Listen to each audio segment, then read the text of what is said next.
ሰላም ጤና ይስጥልን ተመልካቾቻችን እንደምን ዋላችሁ እንደምን አመሻችሁ ከአንከር ሚዲያ ዝግጅት ክፍል ያክብሮ ሰላምታችንን እናቀርባለን።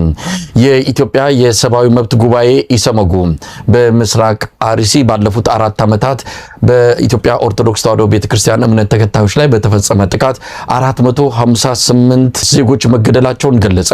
38ቱ የት እንደገቡም እንደማይታወቅ ነው የኢሰመጉ ሪፖርት የሚያመለክተው። ተመልካቾቻችን በርካታ ርዕሰ ጉዳዮችን ይዘን መተናል። ሰሞኑን በአማራ ክልል የሚካሄደውን የሉና ተጋድሎ በተመለከተ እንደዚሁም የአብይ አህመድ አገዛዝ ከህወሓት ጋር ሊያደርገው እየተዘጋጀበት ስላለው ጦርነትም ያገኘናቸውን መረጃዎች ወደናንተ እናደርሳለን። ሌሎች መረጃዎችንም ይዘን መተናል። አብራችሁ እንድትቆዩ የምንጋብዘው እኔ መሳይ መኮንን ከዚህ ከዋሽንግተን ዲሲ እንደዚሁም ጋዜጠኛ ሙልጌታ አንበርብር በጋራ በመሆን ነው። መልካም ቆይታ።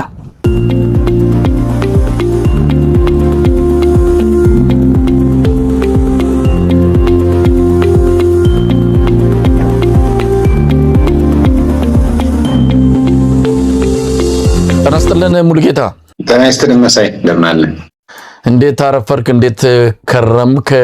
ቀደም ሲል የጠቀስኳቸው መረጃዎችን ጨምሮ አንዳንድ በእለቱ የተነሱትን ከሰሞኑም ጎላ ብሎ የወጡትን እንደዚሁ አንስተን መረጃ የምናካፍልበት እንደዚሁ ሐሳብ የምንሰጥበት መርሃ ግብር ነው።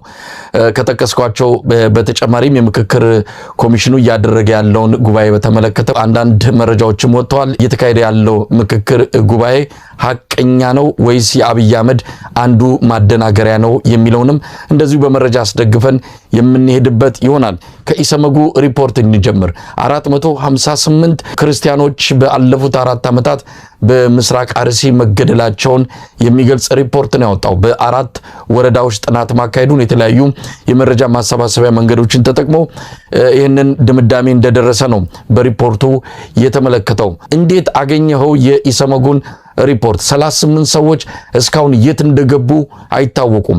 መዳረሻቸውም የት እንደሆነ እስካሁን ምንም የሚታወቅ ነገር እንደሌለ ነው ከሪፖርቱ መረዳት የተቻለው። ሙሉጌታ፣ ይሄ ሪፖርት የወጣው እሁድ ሐምሌ 19 ቀን 2018 ዓ.ም ነው። በ37 ገጽ የተቀነበበ ነው። ከዛ ተጨማሪ ከ2014 እስከ ባለፈው ግንቦት 24 ቀን 2018 ዓ.ም አብይ አህመድ ምርጫ እያካሄደ ባለበት ወቅት የተደረገ ነው። እንግዲህ ይህን ጥናቱ የተሰራው ከመጋቢት 3 ቀን እስከ መጋቢት 9 ቀን በዞኑ በተለያዩ ወረዳዎች ተገኝተው ምርመራ ያደረጉ እንደሆነ ይገልጻል። ከዛ ባለፈ ግን ከመጋቢት 3 ቀን እስከ 9 ቀን ሪፖርት ያጠናከሩ ሰዎች እስከ መጋቢት 24 ቀን 2018 ዓ.ም ያለውን ነው ይፋ ያደረግነው የሚለው ትንሽ ያምታታል። ምክንያቱም አብይ አህመድ ምርጫውን ለማደናቀፍ ትረስት አድርገው ነበረ በሚል በምርጫው ሰሞን ግንቦት 24 እና ቀደም ብሎ ከፍተኛ በደልና ግፍ ወደ 3 የሚጠጉ ወረዳዎች ላይ ወረራ ተደርጓል። ከዛ በተጨማሪ ደግሞ ቤተክርስቲያን ተሰዳለች፣ ነዋሪዎቹ ተሰደዋን እዛ አካባቢ ሲኖሩ የነበረውና ያወጡት መረጃ አብይ አህመድ 3 ሰዎች ናቸው፣ እነሱም ሚኒሻዎች ናቸው፣ የተለየ ሞት የለም እያለ አንድ ጊዜ ሙስሊም አንድ ጊዜ ክርስቲያን አንድ ጊዜ ሌላ ብሔር እየሰጠ የሚያደርገውን ነገር ቢያጋልጡትም ሌሎች ነገሮችን ቢሰሩም ከዛ ባለፈ ግን ሪፖርቱ ተጠይቅ የሚያመጣበት ነገር አለ። ምክንያቱም ሰዎች ወደ ቦታው ያቀኑት ከመጋቢት 3 ቀን እስከ መጋቢት 9 ቀን ከሆነ ለ6 ቀን የሚጠጋ ወይም ደግሞ 7 ቀን የሚጠጋ ነው።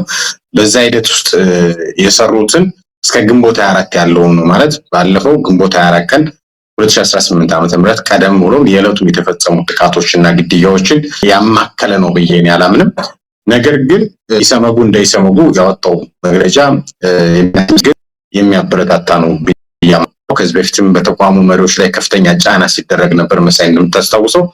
በዛ ሂደት ውስጥ ጫናም ሆነው የኢትዮጵያ ሰብአዊ መብት ኮሚሽን እነ ዶክተር ዳንኤል ተገፍተው ከወጡ በኋላ ሌሎች እጅ ከወደቀ በኋላ በተለይ በኦህዴድ ሰዎች እጅ ከወደቀ በኋላ እንደዚህ አይነት መግለጫ እንደዚህ አይነት መረጃ የሚያወጣበት እድል የለም። ኢሰመጉ ግን ይህን ኃላፊነት ወስዶ እየሰራ ያለበት ነባራዊ ሁኔታ የሚያስመሰግን ቢሆንም ከመጋቢት 3 ቀን እስከ መጋቢት 9 ቀን ነው በቦታው ተገኝቼ ጥናት አደረኩ ብሎ ከዛ ግን እስከ ግንቦት 24 ያለውን መረጃ ይፋ ለማድረግ የተሄደበት ርቀት ግን አሁንም አጠያያቂ እንደሚሆን ትክክል እንዳልሆነ ከዛ በኋላ ከፍተኛ የሆነ በደል ምክንያቱም መሳይ በወቅቱ እኛም ተከታታይ የሆነ ስራ የሰራንበት ነው። ተከታታይ የሆኑ መረጃዎች ሲወጡ የነበረበት ጉዳይ ነው። በዛ ጉዳይም አብይ አህመድ እስከ ፓርላማ ድረስ አጀንዳ አድርገው ያወሩበት ጉዳይ ነው። በኋላ ላይ 3 ሚኒሻ ሞቷንኝ የተለየ ሞት እንዳለ አታስመስሉት በሚል በተለይም ደግሞ ምርጫውን ለማደናቀፍ የፋኖ ሰራዊትና የፖላ ሰራዊት ናቸው በጋራ ጥምረት በማድረግ የሸኒ ማለት ነው ናቸው በማደናቀፍ ሙከራ አድርገው እሱም ግን አልተሳካም። አዲስ አበባ ላይ ቦምብ ይዘናል፣ ሌሎች ቦታዎች ጎንደርም እንደዚህ ሆኗን እያለ አብይ አህመድ ሲተነትን ያየንበት ሁኔታ አለ። እንደ አጠቃላይ ግን ካየነው የምርመራ ባለሙያዎቹ በዚህ አካባቢ ላይ ተሰማርተው ከሟች ቤተሰቦች በጥቃቱ ጉዳት ከደረሰባቸው ሰዎች እና ከዓይን ምስክሮች ጋር ቃለ መጠይቅ እንዳደረጉ ነው ሪፖርቱ ላይ የሰፈረው። የኢትዮጵያ ኦርቶዶክስ ተዋሕዶ ቤተክርስቲያን ከአርሲ ሀገረ ስብከት ቤተ ክህነት እና ከወረዳው ቤተ ክህነቶች የተገኙ መረጃዎች፣ አስረጅ ሰነዶች የምርመራው አካል እንደሆነ ተጠቅሷል። በአርሲ ዞን የተመዘገቡት የሰብአዊ መብት ጥሰቶች መፈጸም የጀመሩት ከ4 ዓመት በፊት መሆኑን ነው ሪፖርቱ ይፋ ያደረገው። በአካባቢ የሚገኙ የታጠቁ ቡድኖች የአካባቢ ማህበረሰብ ላይ ሃይማኖትን መሰረት ባደረገ መልኩ የኦርቶዶክስ ተዋሕዶ እምነት ተከታዮች ላይ ጉዳት ማድረሳቸውን ያትታል። በሪፖርቱ መሰረትም በእነዚህ ዓመታት ውስጥ ከፍተኛ የሆነ ሞት፣ የአካል ጉዳት፣ የንብረት ውድመት፣ አስገድዶ መሰወር፣ እገታ ተፈጽሟል። አብያተ ክርስቲያናት ላይ ዝርፊያ መድረሱን እንዲሁም ታጣቂዎቹ በርካታ ቤቶችን ማቃጠላቸውን አክሏል።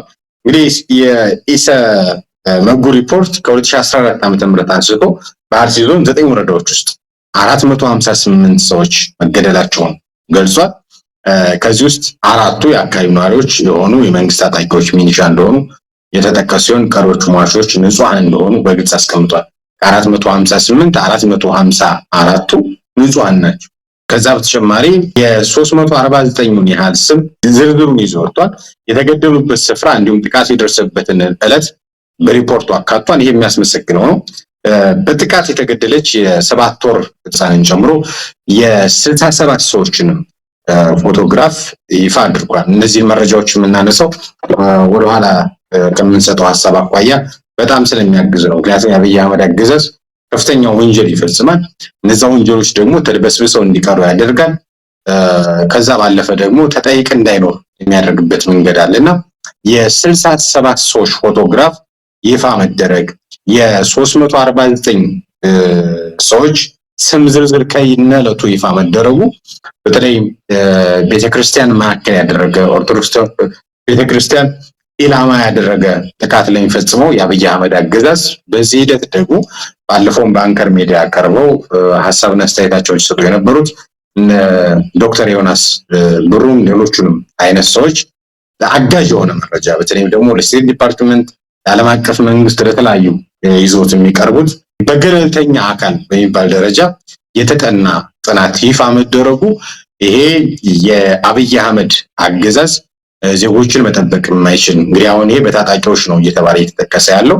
እነዛን ታጣቂዎች ግን አብይ አህመድ እንዳደራጇቸው እነ ሽመልስ አብዲሳ እንዳደራጇቸው የሎጂስቲክም ሁሉን አቀፍ ድጋፍ እንደሚያደርጉላቸው ከዚህ በፊት በተለያየ ጊዜ በሚወጡት መረጃዎች በተለይም ደግሞ ለኦህዴድ አገዛዝ ወይም ደግሞ ለኦህዴድ ብልጽግና እንቀርባለን የሚሉ ሰዎች ይፋ ሲያደርጉት የነበረ መረጃ ነው።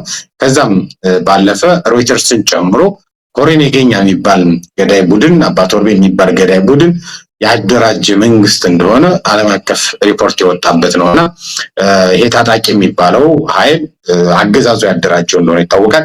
ይሄ መረጃ ይፋ መሆኑ በተለይ አገዛዙ ሲያድበሰብሰው የነበረው 3 ናቸው፣ 4 ናቸው፣ 5 ናቸው እያለ ሲናገር የነበረውን መረጃ ፎርሽም ማድረግ ይመስለኛል። እንግዲህ የኢሰመጉን ሪፖርት ዋቢ አድርገን ስለሆነ እያወራን ያለ ነው። ኢሰመጉ ሙሉ ለሙሉ ይታመናል ተብሎ አይታመንም። ምክንያቱም ባለፉት 4 ዓመታት ስናቀርባቸው ከነበሩት መረጃዎች አኳያ 458 ብቻ ሰዎች ተገድለዋል ተብሎ አይታመንም። ሪፖርት ከወጣ በኋላም አንዳንድ መረጃዎችን ለማጣራት ሙከራ አድርጌያለሁ።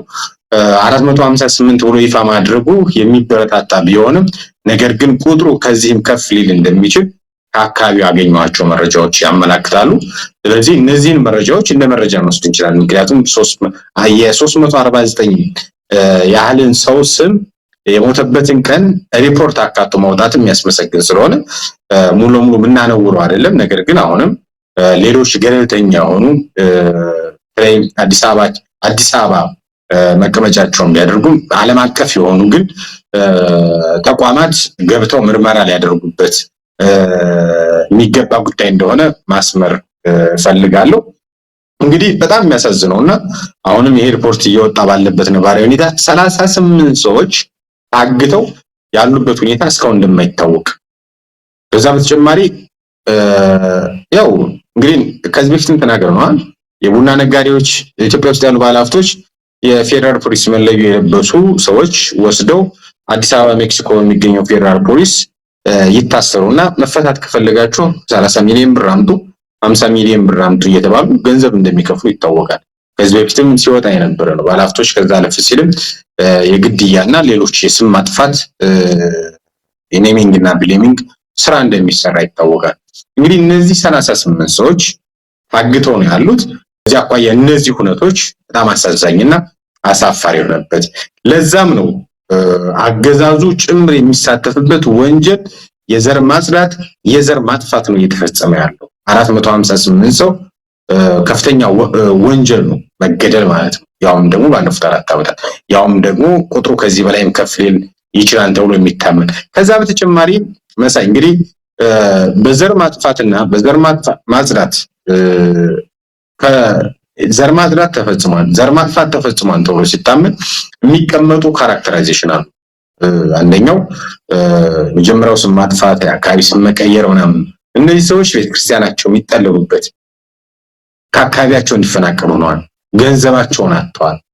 ይሄ ሙሉ ሙሉ ዘር ማጽዳት ይባላል። ከዛ ቀጠና ላይ ኢትዮጵያ ኦርቶዶክስ ተዋሕዶ እምነት ተከታዮች አማራዎች እንዳይኖሩ የማድረግና የፖለቲካ ስደተኛ እንዲሆኑ መጤናችሁ ሰፋሪ ናችሁ እያሉ ሲናገሩት የነበረው በተግባርና በተጨባጭ ያሳዩበት እንደሆነ በተለይ የኢትዮጵያ ኦርቶዶክስ ተዋሕዶ ቤተክርስቲያን ያሉ የሃይማኖት አባቶች ዝምታቸውን እስካልተሰበሩ ድረስ ባለፈው ዶክተር ተመስገን እንደተናገረው አርሲ ግድያ መቆም የሚችለው ብሎ እንዳስቀመጠው ተከታታይ የሆኑ ወንጀሎች ሊፈጸሙ እንደሚችሉ፣ ምክንያቱም አገዛዙም ሆነ እነ ሽመልስ አብዲሳ እና አብይ አህመድ ይሄን ነገር የሚያደርጉት ቼክ ሊስት ይዘው ቱ-ዱ ሊስት ይዘው የት ቦታ ላይ ምን ማድረግ አለብን፣ መቼ ማድረግ አለብን፣ ጫጫታ የማይነሳበት ቀን መቼ ነው፣ የተለየ ትኩረት የማይሰጠን መቼ ነው ተብሎ እንደዚህ አይነት ወንጀሎች የሚፈጸሙ።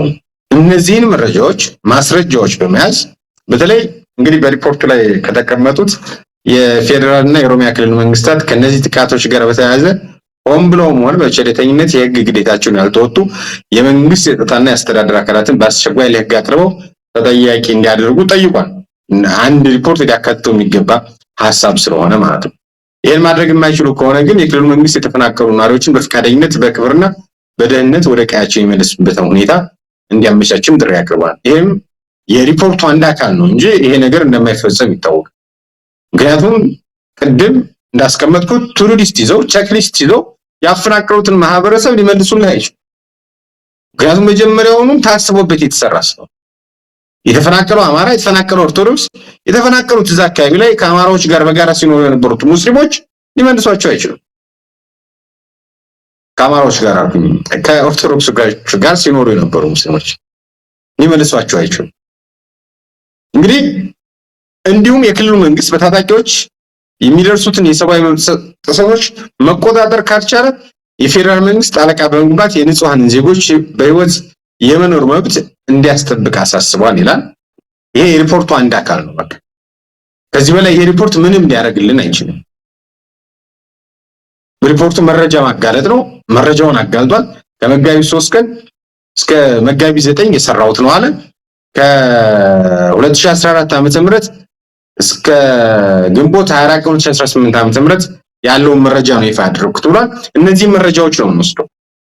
ሌሎቹ አንድ ሴሬሞኒ ውስጥ ያሉ ወይም ደግሞ ከአንድ ሪፖርት ውስጥ ሊካተቱ የሚገባቸው እንዳንድ የሰብአዊ መብት ተቋም ሊያሳስባቸው የሚችሉት ናቸው። ከዛ ውጭ ግን በአብይ አህመድ የኢትዮጵያ ፌደራል መንግስት መሪ አብይ አህመድ ነው። ሽመልስ አብዲሳ ደግሞ የኦሮሞ ክልል መንግስት መሪ ነው። ስለዚህ ሽመልስ አብዲሳ ካልቻለ አብይ አህመድ ገብቶ ሰላም ያስከብር፣ የዜጎችን ደህንነት ይጠብቅ ብለን እኛ ልንጮህ አንችልም። ምክንያቱም አስበውበት አቅደውበት ስለሚፈጽሙ። ከዛም ባለፈ እንደዚህ አይነት ወንጀሎች ተፈጽመዋል። ተከታታይ የሆነ ግድያ የተፈጸመ ያለው፣ ተከታታይ የሆነ የዘር ማጽዳት ነው የተደረገ ያለው፣ ተከታታይ የሆኑ ወንጀሎች ናቸው እየተፈጸሙ ያሉት ተብሎ ሲጠየቁ አታካብዱ፣ እዛም እኮ የኛ ሚኒሻ ሙቷል፣ እዛም እኮ የኛ አካላት ሙተዋል ብለው የሚናገሩ ጠቅላይ ሚኒስትር ተሸክመን እንደዚህ አይነት ወንጀሎች ሊቆሙበት የሚችል ነገር እንደሌለ ማሳወቅ ያስፈልጋል። መታወቅም መቻል አለበት። አብይ አህመድ ወንጀለኛ ነው። የወንጀል ስራ ነው እየሰራ ያለው። በስሩ ደግሞ የሰገሰጋቸው ለሱ ታማኝና ጋሻ ጃግሬ የሆኑት እነ ሽመልስ አብዲሳ ደግሞ በማን አለብኝነት ክልሉን የጦርነት ቀጠና ክልሉ ውስጥ ሌሎች ብሔሮች በነፃነት እንዳይንቀሳቀሱ አማራ ብቻ አይደለም፣ ከዚህ በፊት ጋሞች ጭፍጨፋ ተፈጽሞባቸው ወላይታዎች እንደዚህ አይነት በደል ደርሶባቸዋል። አንድ መረጃ እናጋራለን። ነጭ ፓርክ ብሔራዊ ፓርክ የሚባለው ከጋሞ ጋር የሚጋሩት እሱ ነው አይደል? ነጭ ሳር ብሔራዊ ፓርክ ያ የዛን ጊዜ አዲሱ አረጋ ያንን ሐሳብ በፌስቡክ ገጹ ከጻፈ በኋላ ወደ ኦሮሚያ ክልል አካለውት እዛ አካባቢ ያሉት የሀገር ሽማግሌዎች የጋሞ የሀገር ሽማግሌዎች የሚታወቁ ናቸው። ሰው ማስታረቅ እና አባዱለና ለናዲሱ አረጋ ጥያቄያቸውን ሲያቀርቡ እዚህ ነጭ ፓርክ ምናምን እያላችሁ ወይም ደግሞ እንደዚህ ተገደለብን እያላችሁ ጥያቄ የምታነሱ ከሆነ አዲስ አበባ ውስጥ ያለንም ኦሮሞ ክልል ውስጥ ያለንም እያንዳንዱን ጋሞ ለቅመን በአንድ ቀን አዳር እንልክላችኋለን ያሏቸው። መልቀም ሲባል ላስሯቸው ይችላሉ፣ ጭኖ ሊያስዷቸው ይችላሉ። ከፍ ያለ ግድያም ሊፈጸም እንደሚችል ጭምር ማስጠንቀቂያ የሰጡበት ሁኔታ ነው ያለው። እነዚህ ወንጀለኞች ናቸው እንግዲህ ህዝብን እንመራለን፣ ክልልን እንመራለን፣ አገርን እንመራለን እያሉ ወንጀል እየፈጸሙ ያሉት። ስለዚህ ተከታታይ የሆነ ጥቃት ሊኖርም ይችላል ከዚህ በኋላ። በነገራችን ላይ ሙሉጌታ ይህንን ብለው እንደዛቱት አይደለም የተውት አድርገውታልም። ያው የጋሞን ጨምሮ በዛ ሽሮ ሜዳ አካባቢ የሚኖሩትን ወደ መጡበት የመመለሱ በአብይ አህመድ በኦህዴድ በድብቅ የተካሄደ አንድ ፕሮጀክት አለ። ፕሮጀክቱም ወደ አርባ ምንጭ ወደዛ አካባቢ ከአዲስ አበባ የመንቀልና የማስፈር እንቅስቃሴ ተካሂዷል። ከቡራዩ ከሽሮ ሜዳ አካባቢ እንደሰማነው ከሆነ እስከ 10,000 የሚደርሱ አዲስ አበባ ተወልዶ ያደጉ ስለ አካባቢያቸው ስለ በቤተሰቦቻቸው ስለሚጠራ የአካባቢ ማንነት ምንም ነገር የሌላቸው እትብታቸው አዲስ አበባ የተቀበሩት ጭምር ነው ታፍሰው ወደ አርባ ምንጭና አካባቢው እንዲሰፍሩ የተደረጉት 10,000 ይደርሳሉ ነው የተባሉትና ስለዚህ አድርገውታል። ይሄን ነገር መቼ በደንብ ምክንያቱም ነገሩ ብዙ ስለሆነ የሚደርሰው በደል አብይ አህመድ ይዞብን የመጣው መከራ ማአት ብዙ ስለሆነ የትኛውን አንስተ የትኛውን ድምጽ አሰምተ እንደምትተው ግራ እስኪገባ ድረስ ነው እንጂ በጋሞች በዶርዜዎች ላይ የተፈጸመው የዘር ማጽዳት እንዲሁ በቀላሉ የሚገለጽ አይደለም። አድርገውታል። ዝተው ብቻ የተውት አይደለም ለማለት ነው። ሌላው ምናልባት ቀደም ሲል ካነሳው ጋር በተያያዘ የሚቀጣ አይደለም። አሁን በአርሲ በምስራቅ አርሲ ያሁሉ መከራ እንዲፈጸም ሲደረግ የዞኑ አስተዳዳሪ የነበረው የሆነው አሁንም በዛው ስልጣን ላይ የሚገኘው ቀደም ሲል በሻሸመኔ አካባቢ ለተፈጸመውና ሻሸመኔ 50 ዓመት ወደ ኋላ የመለሳትን ያንን ጥቃት ሲፈጸም በኃላፊነት የነበረው ግለሰብ በኋላም ለዛ ከነሽመልስ አብዲሳ ያገኘው ቅጣት ሳይሆን የአርሲ ዞን አስተዳዳሪ እንዲሆን የተደረገው ያ ግለሰብ ከመጣ ጀምሮ በአርሲ ከፍተኛ የሆነ የኦርቶዶክስ ቤተክርስቲያን በእምነት ተከታዮች ላይ ጥቃት የተፈጸመው ያ ግለሰብ ይህን ካደረገ በኋላ በኦሮሚያ ጨፌ ምክር ቤት ላይ እንዲሸለምና በሙገሳና በምስጋና ሰውየውን ከፍተኛ የሆነ ቦታ ላይ እንዲቀመጥ ያደረጉበትን ሂደትን የተመለከትነው። ስለዚህ ከነ አብይ አህመድ አገዛዝ ቅጣት አትጠብቅ፣ ከነ አብይ አህመድ አገዛዝ እርምጃ እንዲወሰድ አትጠብቅ። ይልቅስ በተቃራኒው ሽልማትና ሹመት ነው የሚሰጠው። ያ ግለሰብ ያን ሁሉ ለፈጸመበት የሁሉ ኦርቶዶክስ ላለቀበት ቀጠናውን አኬልዳማ ላደረገ ግለሰብ የተሰጠው ቅጣት ሳይሆን ሽልማት መሆኑን መገለጽ አለበት። ሙሉጌታ ሹመትና ሽልማት የተሰጠው ባለፉት ሳምንታት ነው። እንደ የራቀ ጊዜ እንዳይመስል ለአድማጭ ተመልካቾችን ማስታወስ ስላለብን እንግዲህ ጥቃት የተፈጸመበት ግንቦት ውስጥ ሆኖ ይሄ ግለሰብ የመንግስትነት ስርዓት ቢኖረን የፍትህ ርትዕ ሐሳቦች ቢኖሩ በመንግስት ውስጥ የግለሰብ እሱ በሚያስተዳድረው ዞን ውስጥ ስለሆነ ከ3 ወረዳ በላይ የሚኖሩ የአካባቢ ማህበረሰብ ነዋሪዎች የተፈናቀሉት ግድያ የተፈጸመባቸው ለፍርድ ነበር የሚቀርቡ። ነገር ግን ሁሉም ወንጀለኞች ስለሆኑ ሌላኛው ወንጀለኛ ሌላኛው ወንጀለኛ ሽልማት የሚሰጥበት በርታ ልጄ የሚባልበት ሁኔታ እንዳለ ማስታወስ ያስፈልጋል። ቅድም ስናነሳው ከነበረው እነዚህ አይነት በደሎች እነዚህ አይነት ጥቃቶች አሁንም በተከታታይ የመፈጸም አዝማሚያቸው አይሎ መምጣቱ አይቀሬ ነው። በተለይ የአብይ አህመድ አገዛዝ እየተሸነፈ የመሰለው ዕለት ከመንበሩ እየተነቀለ ወይም ደግሞ ጫፉ ላይ ሲደርስ ማለት ነው የውር ድንብር እርምጃ መፈጸሙ አይቀሬ ነው። እንደዚህ አይነት ሁኔታዎች ከመምጣታቸው በፊት በስልጣን ላይ ያለው የአብይ አህመድ አገዛዝ የዜጎችን ደህንነት የመጠበቅ የመጀመሪያ ደረጃ ኃላፊነቱን መወጣት ባለመቻሉና በስሙ በሚፈጸሙ ስልታዊ ጥቃቶች ስልታዊ ናቸው በነገራችን ላይ ታስበው ታቅደው በሲስተም የሚፈጸሙ ስለሆናቸው በዚህም አኳያ ራሱ ፈጻሚና አስፈጻሚ ስለሆነ በግልጽ ጫና ሊደረግበት ይገባል። የመብት ተሟጋች ድርጅቶች ይፋ የሚያደርጓቸውን መሰል አሰቃቂ የሰብአዊ መብት ጥሰቶች ጥሰት ግኝቶችን እንደ ወታደራዊና ፖለቲካዊ መረጃ በመጠቀም ለዓለም አቀፍ ተቋማት በተለይ አይኤምኤፍ እና መሰል ተቋማት ያው የፖለቲካ ማስፈጸሚያ ቢሆኑም ለተላላቅ ሀገራት እየደገፉት ያለው በርታ ልጃችን እያሉ ያሉት አብይ አህመድም ከእናቴ መቀነት ነው የምወስደው እያለ በአደባባይ የሚያቀራራበት ወንጀል እየተፈጸመበት እንደሆነ በተለይ እነዚህ መንግስታት የሚወክሏቸው ህዝቦች አሉ። እናንተ የምትከፍሉት ታክስ በእናንተ ስም ተሰብስቦ ወደ አላደጉት ሀገራት የሚሄደው ገንዘብ ሰዎች ነው እየተገደለበት ያለው የሚለውን የ67 ሰዎች ፎቶ ይዞ ይፋ ማድረግ መቻል፣ ስም ዝርዝሩን ይፋ ማድረግ መቻል አለበት። የተፈጸመው ወንጀል ነው። ትናንት እኮ ቱትሲ ተገደሉ፣ አይሁዶች ተገደሉ፣ ሌሎች ብሔረሰቦች እንደዚህ አይነት የዘር ማጥፋት ወንጀል ተፈጸመባቸው የሚሉት የነዚህ ድምምር ውጤቶች ልምምር ናቸው። አገዛዙ እየተሸነፈ መሆኑን ባወቀ ጊዜ ነው በርካታ ግፍና በደል የሚፈጸመው። ዛሬ ላይ የመንግስትነት ቅርጽ አለኝ እያለ የመንግስትነት ሚና እየተጫወትኩ ነው እያለ እንደዚህ አይነት ወንጀሎችን ከፈጸመ መሳይ እነዚህ የነጻነት ኃይሎች የፋኖ ኃይል ወደ አዲስ አበባ በቀረበ ጊዜ አሰቃቂ ወንጀል እንደሚፈጽም ግልጽ ማሳያ ነው። ኢሰመጉ የቀረበው ሪፖርትን ዓለም አቀፍ ትኩረት ማግኘት ይገባዋል። የተለያዩ የኢትዮጵያ የሲቪክ ተቋማት በተለይ በውጭ ሀገር የሚገኙ በኢትዮጵያ ኦርቶዶክስ ተዋሕዶ ቤተክርስቲያን አንጻር ደግሞ እንቅስቃሴ የሚያደርጉ ሰሞኑን የተጀመረ ቀደም ሲል አንተ የጠቀስከው በእነ ዶክተር ዮናስ ብሩ የተጀመረ እንቅስቃሴ አለ። ለዛ ግብአትም የሚሆን ነው ኢሰመጉ ያቀረበው። እነዚህ ነገሮች በደንብ ተጠናቅረውና ተሰንደው ለዓለም አቀፍ ችሎት የሚቀርቡበት ሁኔታ መፈጠር አለበት። አብይ አህመድ እስካሁን ያደረገው አይደለም፣ ከዚህ በኋላ ሊፈጽመው የሚችለው አደጋ ነው የሚያሳስበው። ሙሉጌታ ወደ ሌሎች መረጃዎች አልፋለሁ። እንግዲህ በተለያዩ የሀገሪቱ አካባቢዎች ቀውስ ተጠናክሮ ነው የቀጠለው። ዛሬ እንኳን ከጎጃም እንደሰማነው በመድፍ በተተኮሰ ጥይት አንዲት ነፍሰ ጡር እናት ህይወታቸው ማለፉን ሰምተናል። እንዲህ አይነት ጥቃቶች እየተፈጸሙ ነው። ባለፈው ሳምንትም እንደዚሁ በወሎ በአርሴማ አንድነት ገዳም ላይ በተፈጸመ ጥቃት መነኮሳት መገደላቸው የሚታወስ ነው።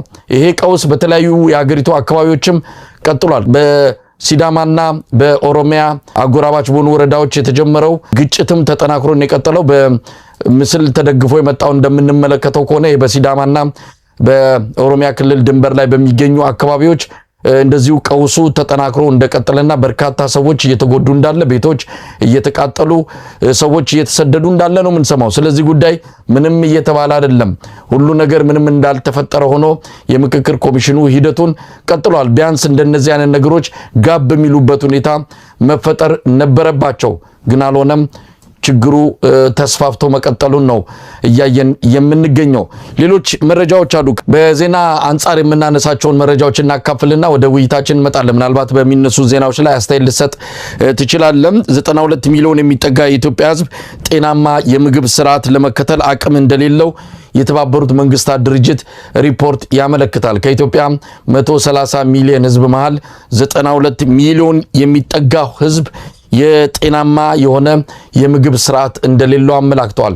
ይህም አሁን በአገሪቱ ነገሮች እየከፉ ሊመጡ የሚችሉበት አዝማሚያ እንዳለ የሚያመለክት ነው። ሌላው በሚቀጥሉት ዓመታት ውስጥ በኢትዮጵያ የስራ አጥ ቁጥሩ በከፍተኛ ሁኔታ ሊጨምር እንደሚችል የዓለም የስራ ድርጅት ILO ያወጣው መግለጫ ያሳያል። በዚሁ ከቀጠለ በኢትዮጵያ ከፍተኛ ቁጥር ያለው ወጣት ስራ አጥ እንደሚሆን የሚያመለክት ሪፖርት ነው የወጣው። እስቲ በእነዚህ ጉዳዮች ላይ አስተያየት ስጥና ወደሚቀጥለው አጀንዳችን እንሄዳለን። ሙሉጌታ፣ ኢትዮጵያን በተመለከተ የወጡ ያሉት ዜናዎች አስደንጋጭ የሚታለፉ አይደሉም፣ ሰቅጣጭ ናቸው። ከ130 ሚሊዮን ህዝብ 92ቱ አጠቃላይ ከፍተኛ አደጋ ላይ ነው ያለው። 38 ሚሊዮን ህዝብ ነው አማካይ የሆነ ህይወት እየኖረ ያለው የሚል ነው ሪፖርት እየወጣ ያለው። ሌሎቹ ዓለም አቀፍ ዜናዎች የሁሉ ሪፖርት እየወጣባቸው የሁሉ ዜና እየወጣባቸው፣ እነዚህ ዓለም አቀፍ ተቋማት ደግሞ በተቃራኒው የኢትዮጵያ ነባራዊ ሁኔታ ይሄን ይመስላል ብለው እውነተኛውን መረጃ ይፋ ሲያደርጉት ደግሞ በርካታ ሚዲያዎች ጫና ቢያደርጉብና በርካታ ተቋማት ጫና ቢያደርጉብና ወደዱም ጠሉም ኢትዮጵያ እያደገች ነው የሚል አይናችሁን ጨፍኑ ላሞኛችሁ የሚል የጅል ጨዋታ መጫወት ይፈልጋሉ። ለዛ ነው ዓለም አቀፍ ተቋማት ወደዚህ እየሄዳችሁ ነው፣ ጤናው በዚህ ደረጃ ላይ ይገኛል፣ ኢኮኖሚው በዚህ ደረጃ ላይ ይገኛል፣ ፖለቲካው በዚህ ነባራዊ ሁኔታ ውስጥ ትገኛላችሁ ሲባሉ ኖ እኛ እንደዚህ አይነት ኔጌቲቭ ወሬ መስማት አንፈልግም ይሏል። ይሄ የግብጽ ሐሳብ ነው ሊፈልጉ ይችላሉ። ይሄ የሻዕቢያ ሐሳብ ነው ሊሉ ይችላሉ። እኛ እድገት ላይ ነን ነው። ያቺ የፈረደባት የአዲስ አበባ ጎዳና አለች፣ የፈረደበት የኢትዮጵያ ንግድ ባንክ አለ። በዛ እየተሽከረከሩ የኢትዮጵያን ኢኮኖሚ መገመት ይፈልጋሉ። በዛ እየተንቀሳቀሱ የኢትዮጵያን ጤና በዛ ልክ መገመት ይፈልጋሉ።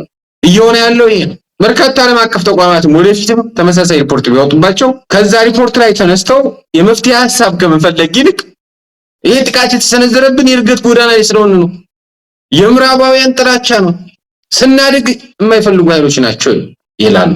በተቃራኒው ግን የሆነች ቁጥር የእድገት ወይም ደግሞ ብልጽግናን የሚያስመሰግድ ብልጽግናን የሚያስወድስ ነገር ካዩ ግን ይኸው እናንተ እኮ ማየት ተስኗችሁ ነው እንጂ ዓለም አቀፍ ተቋማት እያደነቁና ነው ብሎ ፓርላማ ላይ አብይ አህመድ እየዘማረቀ እናገኘዋለን ማለት ነው። እየሆነ ያለው ይሄ ከዚህ በላይ አስተያየት ልንሰጥበት አንችልም።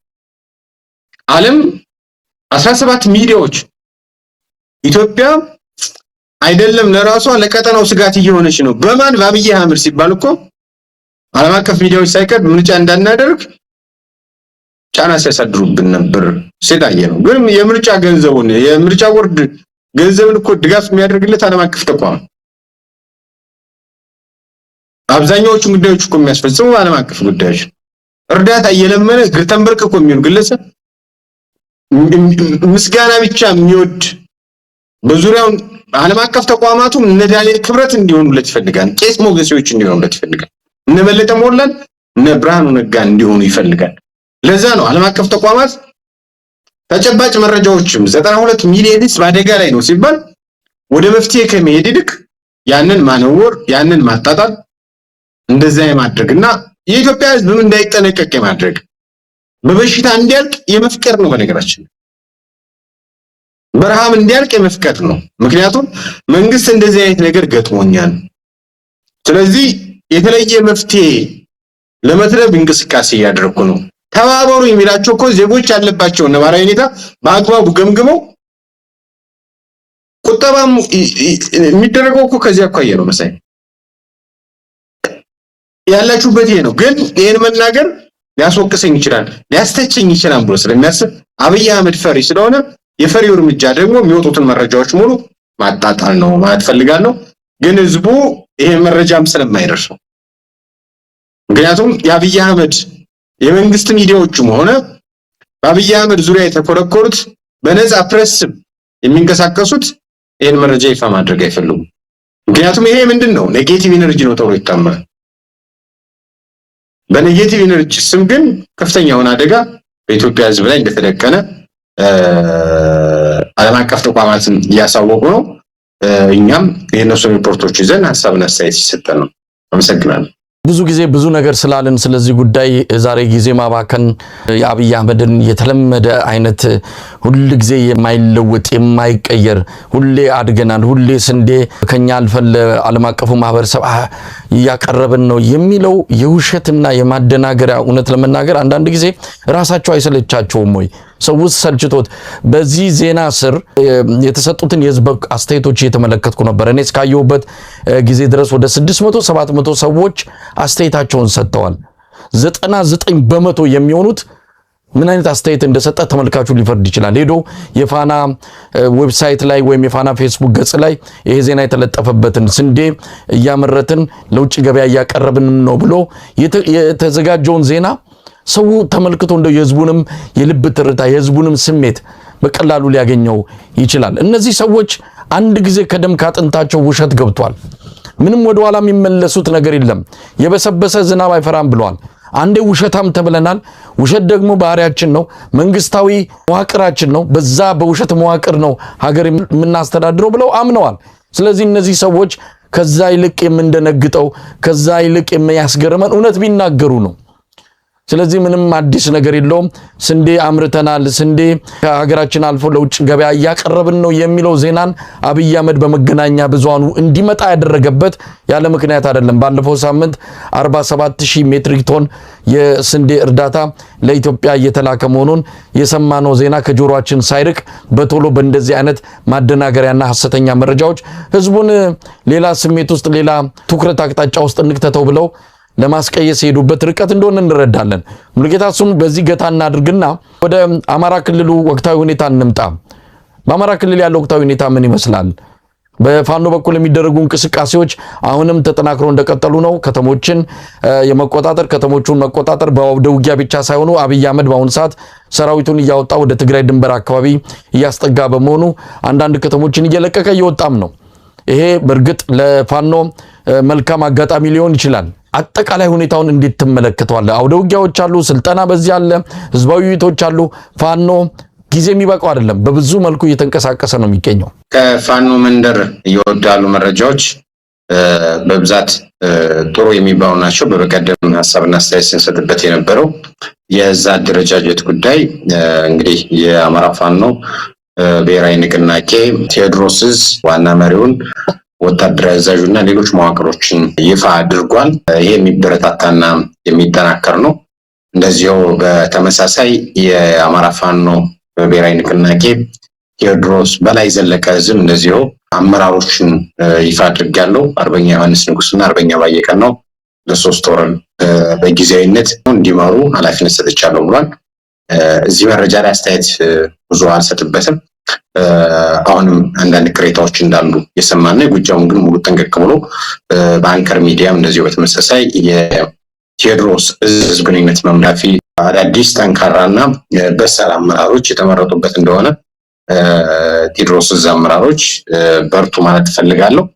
ሌላው ግን ከሰሞኑ በወሎ ቀጠና ማለትም የኔልክ ህዝብ እንቀሳቀስበት ከፍተኛ እንቅስቃሴ እያደረገ ነው አገዛዙ። በእነዚህ ከሚያደርግባቸው እንቅስቃሴዎች መካከል አንደኛው የላሊበላ አውሮፕላን ማረፊያን ላሊበላ ከተማን ማዕከል አድርጎ በርካታ ሎጂስቲክ እያራገፈ ነው። ባለፈው መረጃውን ለማጋራት ሙከራ ተደርጓል። በዛሬው ዕለትም ከላሊበላ ከተማ በመነሳት ወደ ተለያየ ቦታ እንቅስቃሴ ለማድረግ ሙከራ ሲያደርግ በምኒልክ ዕዝ ሰራዊት አባላት ወደ 20 የሚጠጉ ሲደመሰሱ ወደ 17 የሚጠጉት እንደዚሁ መቁሰላቸው ተሰምቷል። ሌላኛው በጣም በነገራችን ላይ መሳይ ለአድማጭ ተመልካቾችን በግልጽ ለማስቀመጥ በጣም ወሳኝና ስትራቴጂ የምትባል ከተማ ወገልጤና ትባላለች። ከዛ በመቀጠል ዳውንት የሚባል ከተማ አለ። እነዚህ አንደኛው ደቡብ ወሎ ነው፣ አንደኛው ሰሜን ወሎ ነው። በተለይ በዛሬው ዕለት አገዛዙ የተለያዩ ቁልፍ ቀጠናዎችን መቆጣጠር አለብኝ በሚል እንቅስቃሴ እያደረገ ነው። ከነዚህ ቁልፍ ቀጠናዎች መካከል አንደኛው ወሎና ጎንደር ድንበር አካባቢ ያሉትን አንዳቤት፣ ስማዳ፣ ዳውንት፣ መቅደላ፣ ላይጋይንት፣ መቄትና ጋሸናን ማዕከል ማድረግ አለብኝ በሚል እንቅስቃሴ አድርጓል። ነገር ግን የፋኖ ኃይሎች ቀድመው እንቅስቃሴ በማድረግ የዳውንት ከተማን በቁጥጥር ስራቸው ሆነዋል። ሌላኛው የወሎና የጎጃም መስመር በተለይ የወለቃንና በቶ አባይ ተፋሰስ የሚባሉት ወግዲና ደራን ጨምሮ መቆጣጠር ከፍተኛ ፍላጎት አለው። በዚህ ሂደት ጉጉፍቱ፣ ወሬሉ፣ ጅማ፣ ጃማ፣ ሚዳ፣ መራቤቴ ነው እየተንቀሳቀሰ ያለው። ሌላኛው ቀጠና 4 ብሎ አገዛዙ እየተለመው ከወሎና ትግራይ ድንበር በተለይ ተዋኔ፣ አበርገሌ፣ ደሃና፣ ቡግና፣ ኮረም፣ አለማጣ፣ ራያ ቆቦ፣ ሐራ የሚባሉት እንደዚሁ ማዕከል አድርጌ በተለይ የፋኖ ኃይሎችና የቲዲኤፍ ኃይሎች የጋራ ጥምረት እንዳይፈጥሩብኝ እንቅስቃሴውን አከሽፋለሁ የሚል ከፍተኛ እንቅስቃሴ እያደረገ ነው። ሌላኛው ቀጠና 5 ብሎ የያዘው የጉና ተራራ ሙሉ ለሙሉ የመያዝና መተማ፣ ቋራ፣ አለፋ ጣቁሳና ሰሜን አሸፈርን የመቆጣጠር ከፍተኛ ፍላጎት አለው በአገዛዙ በኩል። ሌላኛው ቀጠና 6 ነው ብሎ ያስቀምጠው ጎጃምና አካባቢ ነው። ከሰከላ እስከ ጮቄ ተራራ ባለፈው ሳምንት እነ መሐመድ ተሰማ ከፍተኛ እንቅስቃሴ ያደረጉበትና በኤአይ ጭምር ታግዘው ጮቄ ተራራን የተቆጣጠሩበትና 4 ጀነራል ወደ 7 ኮሎኔል አሰልፈው ከቴዎድሮስ ፋኖች ጋር ከፍተኛ ውጊያ ያደረጉበት ቀጠና ነው። በዚህ ቀጠና ድል ማግኘት አልቻሉም። ነገር ግን ከአዴት መርጦ ለማርያም ሙሉ አባይ ሸለቆን በአገዛዙ በቁጥጥር ስር መዋል መቻል አለብኝ። እነዚህ ስትራቴጂ ቀጠናዎች ናቸው እያነሳናቸው ያሉት። ሌላኛው ቀጠና ሸዋ ቀጠና 7 ወይም ደግሞ ሸዋ ጠቅላይ ግዛት ብለው ያስቀመጡት ነው። የወሎና የአፋር አጎራባች አካባቢዎችን መንዝ ጓሳን፣ ደብረ ሲናን፣ ጣርማበር፣ አንኮበር ሰንሰለታማ ተራራዎችን በእኛ ቁጥጥር ስር ማድረግ መቻል አለብኝ በሚል ነው አገዛዙ እየተንቀሳቀሰ ያለው። ባለፈው እንግዲህ የኦሮሚያ ክልል ፖሊስ ኮሚሽነሩ በሰሜኑ ጦርነት ጊዜ የሰሜን ዕዝ አዛዥ የነበረው ድሪባ መኮንን ይመስለኛል ስሙን ካልተሳሳትኩ፣ እሱም እንደዚሁ በዚህ በአዋሽ በኩል ያለውን የጽንፈኛውን ሸኔ የፋኖን ከሰም በረሃ ድረስ ወርደን እንዋጋለን እስከ ማለት የደረሰበት አንድ መረጃ በወቅቱ ማጋርተን ነበረ። እሱም እንደዚሁ በመግለጫ ደረጃ የሰጡት ነበረ።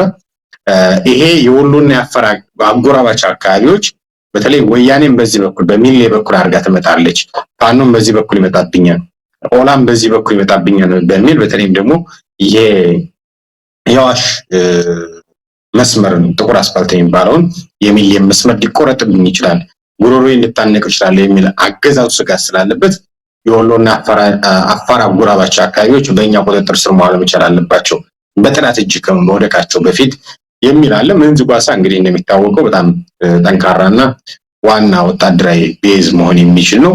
እነዚህንም እንደዚሁ መቆጣጠር አለብኝ። ደብረ ሲናና ጣርማበር የአንኮበር ሰንሰለታማ ተራሮችን ደግሞ በጣም ወሳኝ ከመሆናቸው መሳይን በደንብ እንደምታስታውሰው ደብረ ሲናና ጣርማበር በጣም ወሳኝና ስትራቴጂ ቦታ ነው። እነዚያን ቦታዎች ሰብረህ ከወጣ ወደ አዲስ አበባ ለመምጣት ምንም የሚያግድ ነገር እንደሌለ ይታወቃል። ስለዚህ እነዚህን መዝጋት አለብኝ የሚል እቅድ ይዞ እንቅስቃሴ እያደረገ እንደሆነ ታውቋል። ነገር ግን በተለይ እነዚህን ባለበት ገዥና ወታደራዊ ተራራ ቦታዎች የጉና ተራራ፣ የአቡነ ዮሴፍ ተራራ፣ የጮቄ ተራራ፣ የመንዝና የአንኮበር ተራራ አካባቢዎች የአምባሰል ተራሮችን ለመቆጣጠር አገዛዙ በከፍተኛ ሁኔታ እነዚህን መረጃዎች ስናቀርብ ጮቄ መሐመድ ተሰማ ባለፈው ያደረጉትን እንቅስቃሴ አይተናል።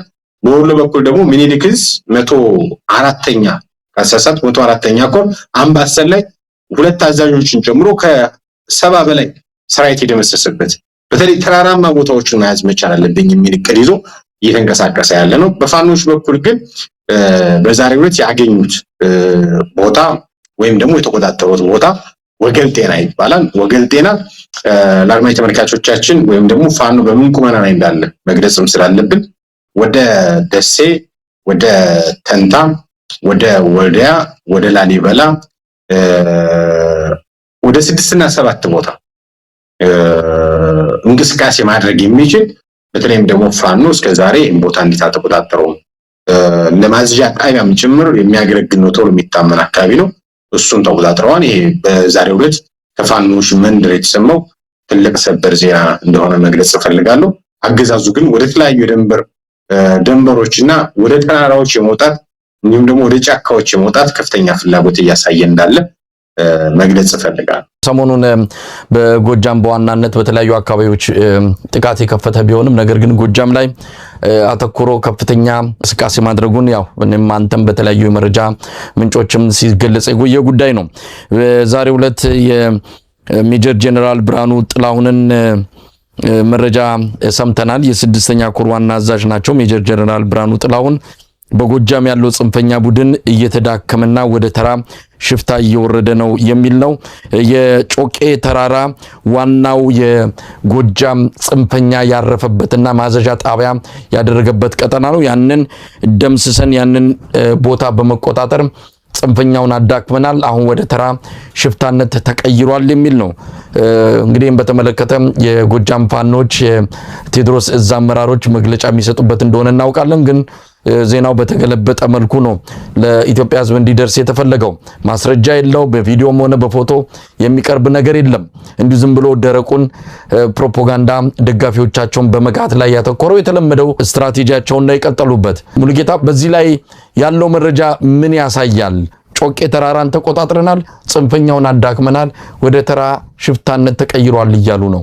እውነቱ ግን የት ነው ያለው? ያው አገዛዙ ከ90% በላይ በፕሮፓጋንዳ የፋኖን ትግል አሸንፋለሁ የሚል እቅድ ይዞ ነው የተንቀሳቀሰ ያለው። 10% ውጊያ የሚል ነው። 100% ውጊያ ቢገባ ማሸነፍ ስለማይችል ስለሚያውቀው ይሄ ሜጀር ጀነራል ብርሃኑ ጥላሁን የሚባለው የ6ኛ እዝ ዋና አዛዥ መሆኑን መግለጽ ያስፈልጋል። ሜጀር ጀነራል ብርሃኑ ጥላሁን ሰቆጣና አካባቢ ሰው ነው። በነ አበባው ታደሰ ቡድን ውስጥ ያለ ነው። የነማምር ተሰማ ነው። በተለይ እዚህ ሰሜን ወሎ የሚባሉ በተለይም ደግሞ ዋግብራን ማዕከል አድርገው የሚንቀሳቀሱ የብልጽግና ጀነራሎች አሉ።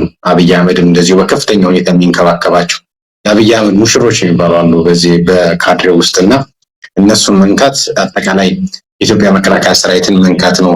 እነሱ ካመጹ አደጋ ነው የሚል ግምገማ አለው አብይ አህመድና ስለዚህ እነ አበባው ታደሰም ሌሎችም አሉ በርካታ ጀነራሎች ናቸውና እነዚህን እየተንከባከበ የኢትዮጵያ ሕዝብን መፍጀት የአማራ ሕዝብን ማድቀቅ ለሱ የጦርነት ፖሊሲ ድጋፍ መስጠት ነው። 6ኛ እዝ ማለት እንግዲህ የምስራቅ እዝ ከሚባለው ተጨማሪ ነው። ጎጃም ውስጥ ካሉት እዞች አንደኛው ነው ማለት ነው።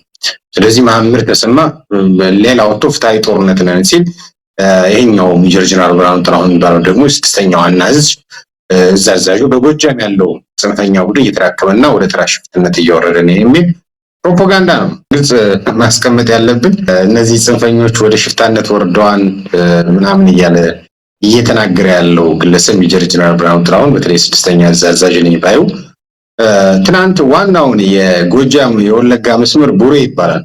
እዛ ላይ እኮ ከፍተኛ ውጊያ አድርገው ድል ያገኙት ፋኖች ናቸው። እነ መሐመድ ተሰማ እነ ሜጀር ጀነራል ብርሃኑ ጥላሁን ምስራቅ እዝና 6ኛ እዝን አሰልፈው ሄደው እኮ ከአንድ ክፍለ ጦር ጋር እንግዲህ እዛ ቀጠና ላይ የሚንቀሳቀሰው አንድ ክፍለ ጦር ነው ይታወቃል። ከአንድ ክፍለ ጦር ጋር ገጥሞ ማሸነፍ ያልቻሉ ናቸው፣ መቆጣጠር ያልቻሉ ናቸው። በነገራችን ላይ እንደው አንዳንድ ጊዜ እዚህ እሱን በግልጽ አስቀምጦታል። ጽንፈኛውን ቡድን ደምስሰነዋል ነው እያለ ያለው። ጮቄ አካባቢ መምታቱን መቆጣጠሩን ተናግሯል። እውነት እንኳን ቢሆን እያንዳንዱ ቀበሌ እያንዳንዱ ወረዳ ላይ ፋኖ አለ አይደል?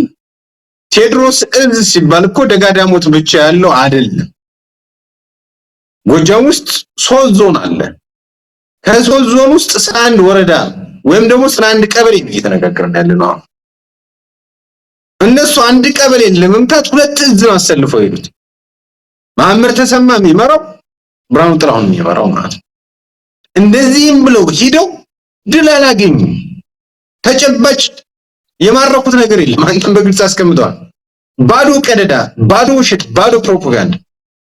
ወታደራዊ ውጊያ ነው እያደረክ ያለው። ወታደራዊ ፊልም ውስጥ ነው።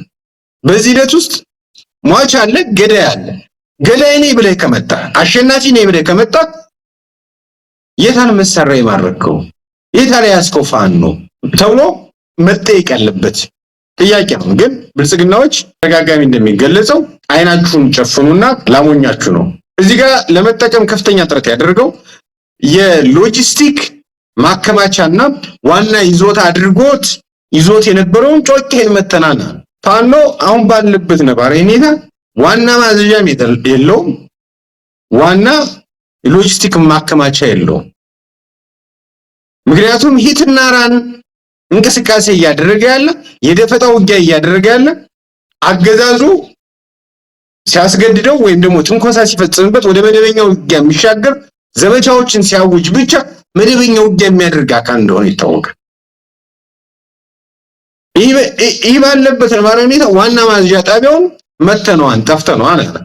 ዛሬ ግን የቴዎድሮስ እዝ 54ኛ ክፍለ ጦር 600 ፋኖችን አስመርቋል። ጠፋ ያለው ወደ ሽፍታነት የተቀየረው የፋኖ መዋቅር በየለቱ በሚባል ደረጃ እያመረተ ነው ያለው። ምን ተታኪ ሰራዊት፣ ምን ተዋጊ ሰራዊት፣ ምን ኮማንዶ ሰራዊት የውጊያ ልምድ ያለው በፖለቲካ በወታደራዊ የሰለጠነ የሚዋጋበት ዓላማ ያለው መዳረሻውን የሚያውቅ ሰራዊት ነው እየተገነባ ያለው። ያገዛዙ ቀደዳ ያገዛዙ አዛዦች ምንም ሪፖርት የሚያደርጉት ነገር የለም ለአብይ አህመድ ማለት ነው። ስለዚህ አማካይ ያላቸው ነገር ምንድነው? እንደዚህ ወጥቶ መናገር ብቻ ነው። በነገራችን ላይ ይሄ ግለሰብ ደብረ ማርቆስ ነው አብዛኛውን ጊዜ ያሳለፈው የኖረው። የሰቆጣ ሰው ቢሆንም የኖረው ደብረ ማርቆስ ነው። እየወጋ ያለው ያበላውን ያጠጣውን ያኖረውን ህዝብ ነው። የሚያውቀውን ህዝብ ነው እየወጋ ያለው። ይሄን አሳፋሪ ታሪክ በራሱ ላይ እየጻፈ ነው። ለማን ተብሎ? ለአብይ አህመድ ስልጣን ሲባል ማለት ነው። በነገራችን ላይ የብልጽግና ዩኒፎርም ለባሽ ካድሬዎች ቢያውቁት ተሸማቀው ሊደበቁ ነበር የሚገባው። በርካታ ጀነራሎች እኮ ህዝባችን ከምንወጋ ይቅርብን ብለው እኮ ወደ ተለያየ ሀገር እኮ ተሰደዋል። በርካታ ኮሎኔሎች እኮ ፋኖ መዋቅር ውስጥ ገብተዋል። ስማቸው ይፋ የሆነ ስማቸው ይፋ ያልሆነ ማለት ነው። በርካታ ሻለቃዎች ወደ ፋኖ መዋቅር ገብተዋል። እነዚህ ግን የታሪክ አተላዎች ናቸው። የራሳቸውን ህዝብ እየወጉ በራሳቸው ህዝብ ላይ ደግሞ ፕሮፓጋንዳ መስራት የሚፈልጉ የአብይ አህመድ ካድሬዎች ናቸው። ዩኒፎርም ለባሽ ካድሬዎች ናቸው። ከነዚህ ሰዎች ሌላ ነገር የምንጠብቀው የለም። እውነተኛው መረጃ ግን የጎጃምና የወለጋን የሚያገናኘውን ዋና መስመር ፋኖ ሰሞኑን ተቆጣጥሮት ነበር። የት ቡሬ ሙሉጌታ፣ እንግዲህ አጠቃላይ ያለውን ሁኔታ በተመለከተ ከፋኖ ጋር በተያያዘ የሚነሱ መረጃዎች አሉ። ወቅታዊ የተለያዩ ጉዳዮች እየተጠቀሱ ነው ያሉ የአውደ ውጊያ መረጃዎችን ባሻገር በፋኖና በተለያዩ የኢትዮጵያ ታጣቂ ኃይሎች ጋር የሚደረገው ጥምረት ከዛ አንፃር የሚወጡ መረጃዎች ያው በቀጣይ ልናነሳ ያዝነው አጀንዳንም ወደዛ ለመግባት በሚል ነው። ሰሞኑን የአየሩን የተቆጣጠረው በተለይ በብልጽግናው መንደር በሰፊው የገባበት አንድ ጉዳይ አለ። የህወሓትና የፋኖን ጉዳይ በተመለከተ አንዳንድ መረጃዎችን በማውጣት ህዝቡን እያደናገሩ እንዳለ እየተረዳን ያለ ነው። ያንን በተመለከተ ትክክለኛው መረጃ ምንድነው? በተለይም ከህወሓት አመራር ከሆኑት ከወይዘሮ ፈትለወርቅ ሞንጆሪኖ ጋር በተያያዘ ተናገሩ የተባሉት ነገር እየተጠቀሰ የፋኖ አካሄድ ስህተት እንዳለው ፋኖ ሁሌም አድራሽ ለስልጣን የሚያበቃ ሌሎች ተፈናጠውበት ወደ ቤተ መንግስት የሚገቡ አሁንም ህወሓት ባለፈው እንዳደረገው ሁሉ በተመሳሳይ ታሪክ ተደግሞ የአሁኑ የህወሓት ቡድንም ፋኖን እንደ ፈረስ እየተጠቀመ ወደ ቤተ መንግስት ለመግባት እየተዘጋጀ ነው የሚለውን መስመር ለማጠናከር በሚመስል መልኩ የተለያዩ መረጃዎች እየወጡ ነው። በእርግጥ ወይዘሮ ፈትለወርቅ ሞንጆሪኖ ያንን ተናግረውታል አልተናገሩም የሚለውን እርግጠኛ ሆኖ መግለጽ የሚቻል አይደለም። ግን ቢናገሩትስ ለምንድነው ፋኖ በዚህ ደረጃ ራሱን ዝቅ እንዲያደርግ የተፈለገው? ለምንድነው ፋኖ ራሱን ችሎ የሚቆም እንደ ከዚህ ቀደሞቹ እንደ ብአዴንና እንደ ሌሎቹ ሳይሆን መስመሩን ታሪኩን ቀይሮ በትክክልም የስልጣን ባለቤት ለህዝቡ የሉና አደጋ ደራሽና መፍትሄ አፈላላጊ ሆኖ በፊት ለፊት የመጣ ጠንካራ ኃይል መሆኑን መቀበል የቸገረን የሚል ጥያቄ ይነሳል። እስቲ በዚህ ጉዳይ ላይ ያለው ሁኔታ ምንድነው? እውነት ወይዘሮ ፈትለወርቅ ሞንጆሪኖ ያንን ተናግረውታል ወይ? ዋናው ጉዳይ ብልጽግናን ማስወገድ ነው፣ የፋኖን ጉዳይ እንደርስበታለን ብለዋል። ፋኖን ወደፊት እንደሚመጡት እንደሚያስወግዱት ፋኖን ተጠቅመው ለስልጣን ለመብቃት እንደሆነ እየተደረገ ያለው ዝግጅት ከዛ ጋር የሚያያዝ ነው ብለዋል ብለው እንደተናገሩ ተደርጎ እየተገለጸ ነው ያለውና ይህንን ጉዳይ እንዴት ተመለከትከው? ብዙ ነገሮች ሊነሱ ይችላሉ። እውነት ወይዘሮ ፈትለወርቅ ተናግረውታል? ከተናገሩትስ የፋኖ አቋም ምንድነው? ፋኖ ምን አይነት አቋም መውሰድ ይገባዋል የሚሉትን ጨምሮ አንዳንድ ጉዳዮችን እስቲ እናንሳ።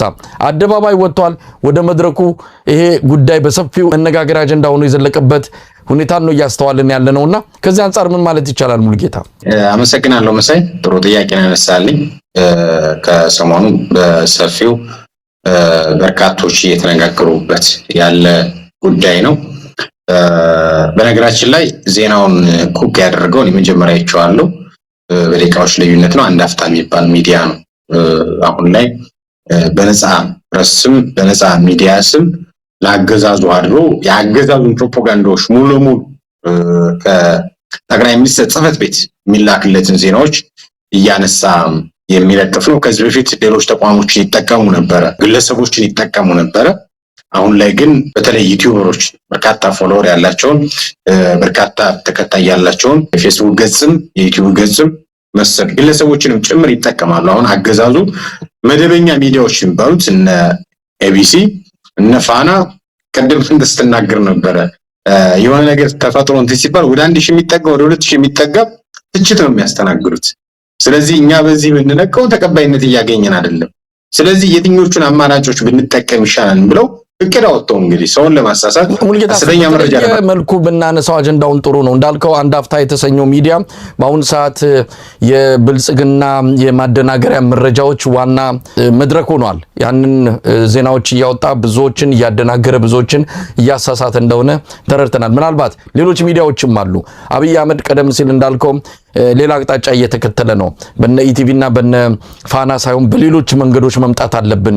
ምናልባት ፖድካስትም ሊሆን ይችላል፣ ቲክቶክም ሊሆን ይችላል፣ ዩቲዩቦችንም ሊሆን ይችላል። እንደዛ ለመጠቀም እንደተፈለገ ከአዝማሚያው ከሚያደርጉት ነገር መረዳት ይቻላል። እንመጣበታለን። ግን አንድ አፍታን የተጠቀምክበት ምናልባት ይህንን የሞንጆሪኖን መረጃ አሳስቶ ያወጣ ወይም ደግሞ ትክክለኛም ከሆነ አናቅም፣ ግን የመጀመሪያው ይህንን ወይዘሮ ፈትለወርቅ እንዲህ አሉ ብሎ ለህዝብ ያቀረበው ይሄ ሚዲያ መሆኑን ለማስታወስ ብለ የተጠቀምከው በመሆኑ እንደው በቀጥታ ፈትለወርቅ ሞንጆሪኖ ጋር የተያዘውን መረጃ እስቲ ያካፍለን። እውነት በትክክል ብለዋል ወይዘሮ ፈትለወርቅ?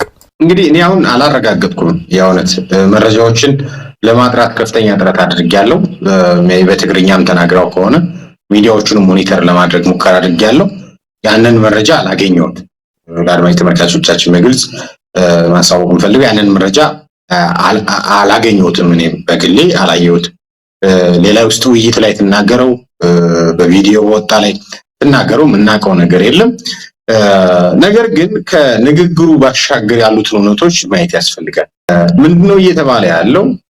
አማራ ክልልን የጦርነት ሜዳ ለማድረግ ፋኖ እየሰራ ነው። አንድ ሁለተኛ እነ ዋርካው ምሬ ወዳጁ ራያን አሳልፈው ሰጥተው ለማን? ለህዋት። አሁንም ወልቃይትን አሳልፈው ለመስጠት እነ ዘመነ ካሴ እየሰሩ ነው። ከዛ በመቀጠል አጠቃላይ የፋኖን ኃይሎች ስም ማጠርሸት፣ አሳሳች ስብከቶችን መዝራት፣ በፋኖች መካከል ጥርጣሬ እንዲኖር ማድረግ፣ የአማራ ህዝብ ሙሉ ለሙሉ ከፋኖ ጎን እንዳይቆም የማድረግ ስራ ይሰራል። እያየን ያለ ነው። እየሆነ ያለውም ይሄ ነው። የአማራ ክልልን ጦርነት ወደድንም ጠላንም የጦርነት ሜዳ ያደረገው አብይ አህመድ ነው። 5 ዓመት ሆኖታል። ከ2013 ሰኔ ጀምሮ እስከ ዛሬ እስካለንበት ቀን ድረስ አብይ አህመድ የጦርነት ሜዳ አድርጎታል። በሰሜኑ ጦርነት ጊዜ የነበረው ሰኔ ላይ የነበረው እውነት እናስታውሳለን። 2013 ላይ ከዛን ጊዜ ጀምሮ የነበሩት ውድመቶች የደረሱት ሀብትና ንብረት ውድመት እኮ በፕሪቶሪያ ስምምነት እኮ አማራው ይወከል ተብሎ ጥያቄ ሲቀርብለት አብይ አህመድ ጀነራል ተፈራ ማሞ፣ ዶክተር ደሳለኝ ጫኔ፣ ዶክተር ወንዶሰን አሰፋ፣ ቴዎድሮስ ትርፌ ይወከሉ ተብሎ ጥያቄ ሲቀርብለት እኮ ከደመቀ በላይ ማን አማራ ነላችሁ አትወከሉም ነው ያለው። እንደውም ከዛ በኋላ በሐላላ ኬላም በፕሪቶሪያም በናይሮቢም ብለው አማራው እንዴት እንውጋ፣ አማራው እንዴት እናጥፋ በሚል ከነጌታቸው ረዳ ጋር ሽርሽር ለማድረግ ሙከራ ተደረገ። ያንም አልተሳካም። ከዛ በመቀጠል ራያ የመከላከያ ሰራዊቱ ለቆ ሲወጣ የህወሓት ኃይሎች ሙሉ ለሙሉ ከተማውን ተቆጣጠሩ። ፋኖቹ የት ሄደው? የዛን ጊዜ ገና የመደራጀት የመነቃነቅ ከፍተኛ ጊዜ ላይ ነው፣ እንቅስቃሴ ላይ ነበሩ። መቼ? 2015 ላይ የራያ ማንነት አስመላሽ ያለማጣ ከተማ አስተዳደር አጠቃላይ የራያ አካባቢ አስተዳደሮች በመከላከያ ጥይት ቆቦ ከተማ ሳይገቡ ራያ ቆቦ ከተማ ሳይገቡ ተገደሉ። በማን? በብልጽግና። ጥያቄ እንኳን ድጋሚ እንዳያነሱ ማለት ነው። የሁሉ እውነት ተክዶ ብአዴን ብልጽግና የሚባለው አደረጃጀት ፋኖቹን እያሳደደ ባለበት ሰዓት የመነቃነቅ የመደራጀት እንቅስቃሴ ውስጥ እያሉ ነዋርካው ምሬ ወዳጁ የመደራጀት እንቅስቃሴ ላይ እንዳዲስ እያሉ ራያ አሳልፎ ሰጠ። ማን? አገዛዙ። የዛን ጊዜ ሲያሳድዳቸው የነበሩትን ልጆች ዛሬ ላይ እንዴት ዋስ ጠበቃ አልሆኑ? አሳልፈው እነሱ ናቸው የሰጡት የሚል ጨዋታ ይዞ መጣ ማለት ነው። በዚህ ሂደት ለብልጽግና የተሸጡ የተመስገን ጥሩነህ፣ የነዝናሽ ታያቸው፣ የነ አብዱ ሁሴን፣ ኤልያስ አበበ ጋሻ ጃግሬዎች በፋኖ ውስጥ የተዘገሰጉ ደግሞ ዛሬ ላይ እና አርበኛው ዋርካውን እና አርበኛ ሄኖክ አዲሴ ራያን አሳልፈው የሸጡ የሚል ትርክት በሰዎች አእምሮ ላይ እንዲሰርጽ የማድረግ ስራ እንዲሰሩ ማን እየሰራ ነው? በፋኖ ውስጥ ያሉ ፋኖ መሰል ራስ ጠል ኃይሎች እየሰሩ ነው። ሌላኛው አማራ ክልል ጦርነት ሜዳ ያደረገው አብይ አህመድ ነው። ይበንዲ እንዳለ ወያኔም አብይ አህመድ ነው ኤርትራኖች 3 ሚሊዮን ናቸው እናጠፋቸዋለን ያለው። ራሳቸውን ለመከላከል ውጊያ ካደረጉ ወይ አማራ ክልል ነው ወይ አፋር ክልል ነው ወይ ትግራይ ክልል ነው የሚያደርጉት። ጦረኛ ግለሰብ ተሸክመ ጦረኛ መንግስት ይዘ እነሱ ጋር መጣመር የለብህም። እነሱ ጋር ስትጣመር አማራን የጦርነት ሜዳ ታደርገዋለህ ይላል። ማን? ይሄ አጉል ሚዛናዊ ነባይ ምሁር ማለት ነው። አሁን ወንድሞቻችን እየተዋጉ ያሉት ጦርነት ላይ አይደለም እንዴ? አማራ ህዝብ ያለው በቲማቲም ነው እንዴ የተዋጉ ያሉት? በድሮን እኮ ነው የተዋጉ ያሉት። ሌላ የተለየ መሳሪያ ይጨምራል አብይ አህመድ። ይሄ ለአብይ አህመድ ስልታዊ ድጋፍ ነው። አማራው ሌሎችን እንዳያሰባስብ እንዳያቀናጅ ተወጥሮ እንዲያዝ የማድረግ ከፍተኛ ስራ ይሰራ ነው። ያ ማለት ግን መሳይ ትናንት እኮ ከአብይ አህመድ ጎን ተሰልፎ ሲዋጋ የነበረው ማን ነው? ፋኖ ነው አይደል? የህወሓት ኃይሎች ጣርማበር ሲመጡ ጣርማበር ላይ አንገት ሰብሮ የመለሰው የትናንቱ የአማራ ልዩ ኃይል ዛሬ የአማራ ፋኖ ነው።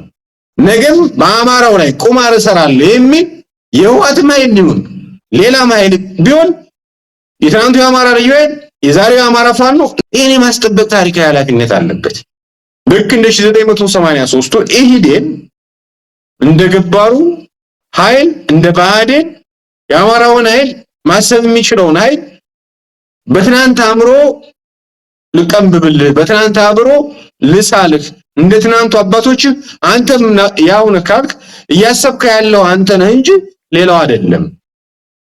ለምሳሌ ይሄ ትብብር ያስፈልጋል፣ ይሄ ጥምረት ያስፈልጋል ብለው ከሚያምኑት ሰዎች መካከል አንዱ ነኝ። ይሄ ትብብርና ጥምረት ግን በአማራ ሞት ላይ፣ በአማራ ስላቅ ላይ፣ በአማራ ግፍ ላይ አይደለም። በሌላውም ኢትዮጵያኖች ላይ ግፍም አይደለም። የአማራ ፋኖ ከሌሎች ኃይሎች ጋር ሲተባበር አርበኞቹ ተናግሮታል። የቆም ተደጋጋሚ ይናገራል። ብልጽግና ሲስቶርት ለማድረግ ሙከራ እያደረገ ነው። ነገር ግን ሌላውም ሰው ደግሞ ይህን አጀንዳ ለመቀበል የሚፈልግበት አዝማሚያ ይታያል። ይሄ ፖለቲካ ዘገምተኝነት ነው። በነገራችን በግልጽ ቋንቋ ማለት ነው። ፖለቲካ ዘገምተኝነት ማለት ዛሬ መፈጸም ያለብን ዛሬ ማድረግ ያለብን በትናንት ላይ ቁመ ማንቋረጥ ማለት ነው። አለማሰብ ማለት ነው። በነገራችን ላይ አሁናዊ ሁኔታዎችን አለመረዳት ማለት ነው። አሁናዊ ሁኔቱ የአማራ ፋኖ ማንም የአብይ አህመድ እኮ 11ዱንም እዝ አማራ ክልል አስገብቶ ማሸነፍ አልቻለም ማለት ፋኖ 3 ዓመት እየተዋጋው ዛሬም እያሸነፈው። ትናንት ሀገር ሰጥተው የነበረው መንግስት እኮ ዛሬ ጮቄን ስለመቆጣጠር ነው እያወራ ያለው። ይሄን እያደረገ ራስ በቅ ይሆን ትናንት በንቅናቄ ባደረጃጀት ዛሬ በፖለቲካ እየጎለበተ ያለ ትናንት የተበታተነው ነው። እኔ በነገራችን ላይ አሁን ካለንበት አኳያ ሳይው ፋኖ እንኳን በ2 ወርና በ3 ወር ውስጥ አላሸነፈ በአንድ ዓመት ውስጥ አላሸነፈ ከሚውት ጎራ ውስጥ ነኝ። ይሄን የምልበት ዋነኛ ምክንያት በዛን ጊዜ አሸንፎ ይሎ ቢሆን ኑሮ ግብስብሱም ጭምር የሚሆንበትና ኢትዮጵያ አደጋ ላይ የምትወድቅበት ነገር ይፈጠር ነበር።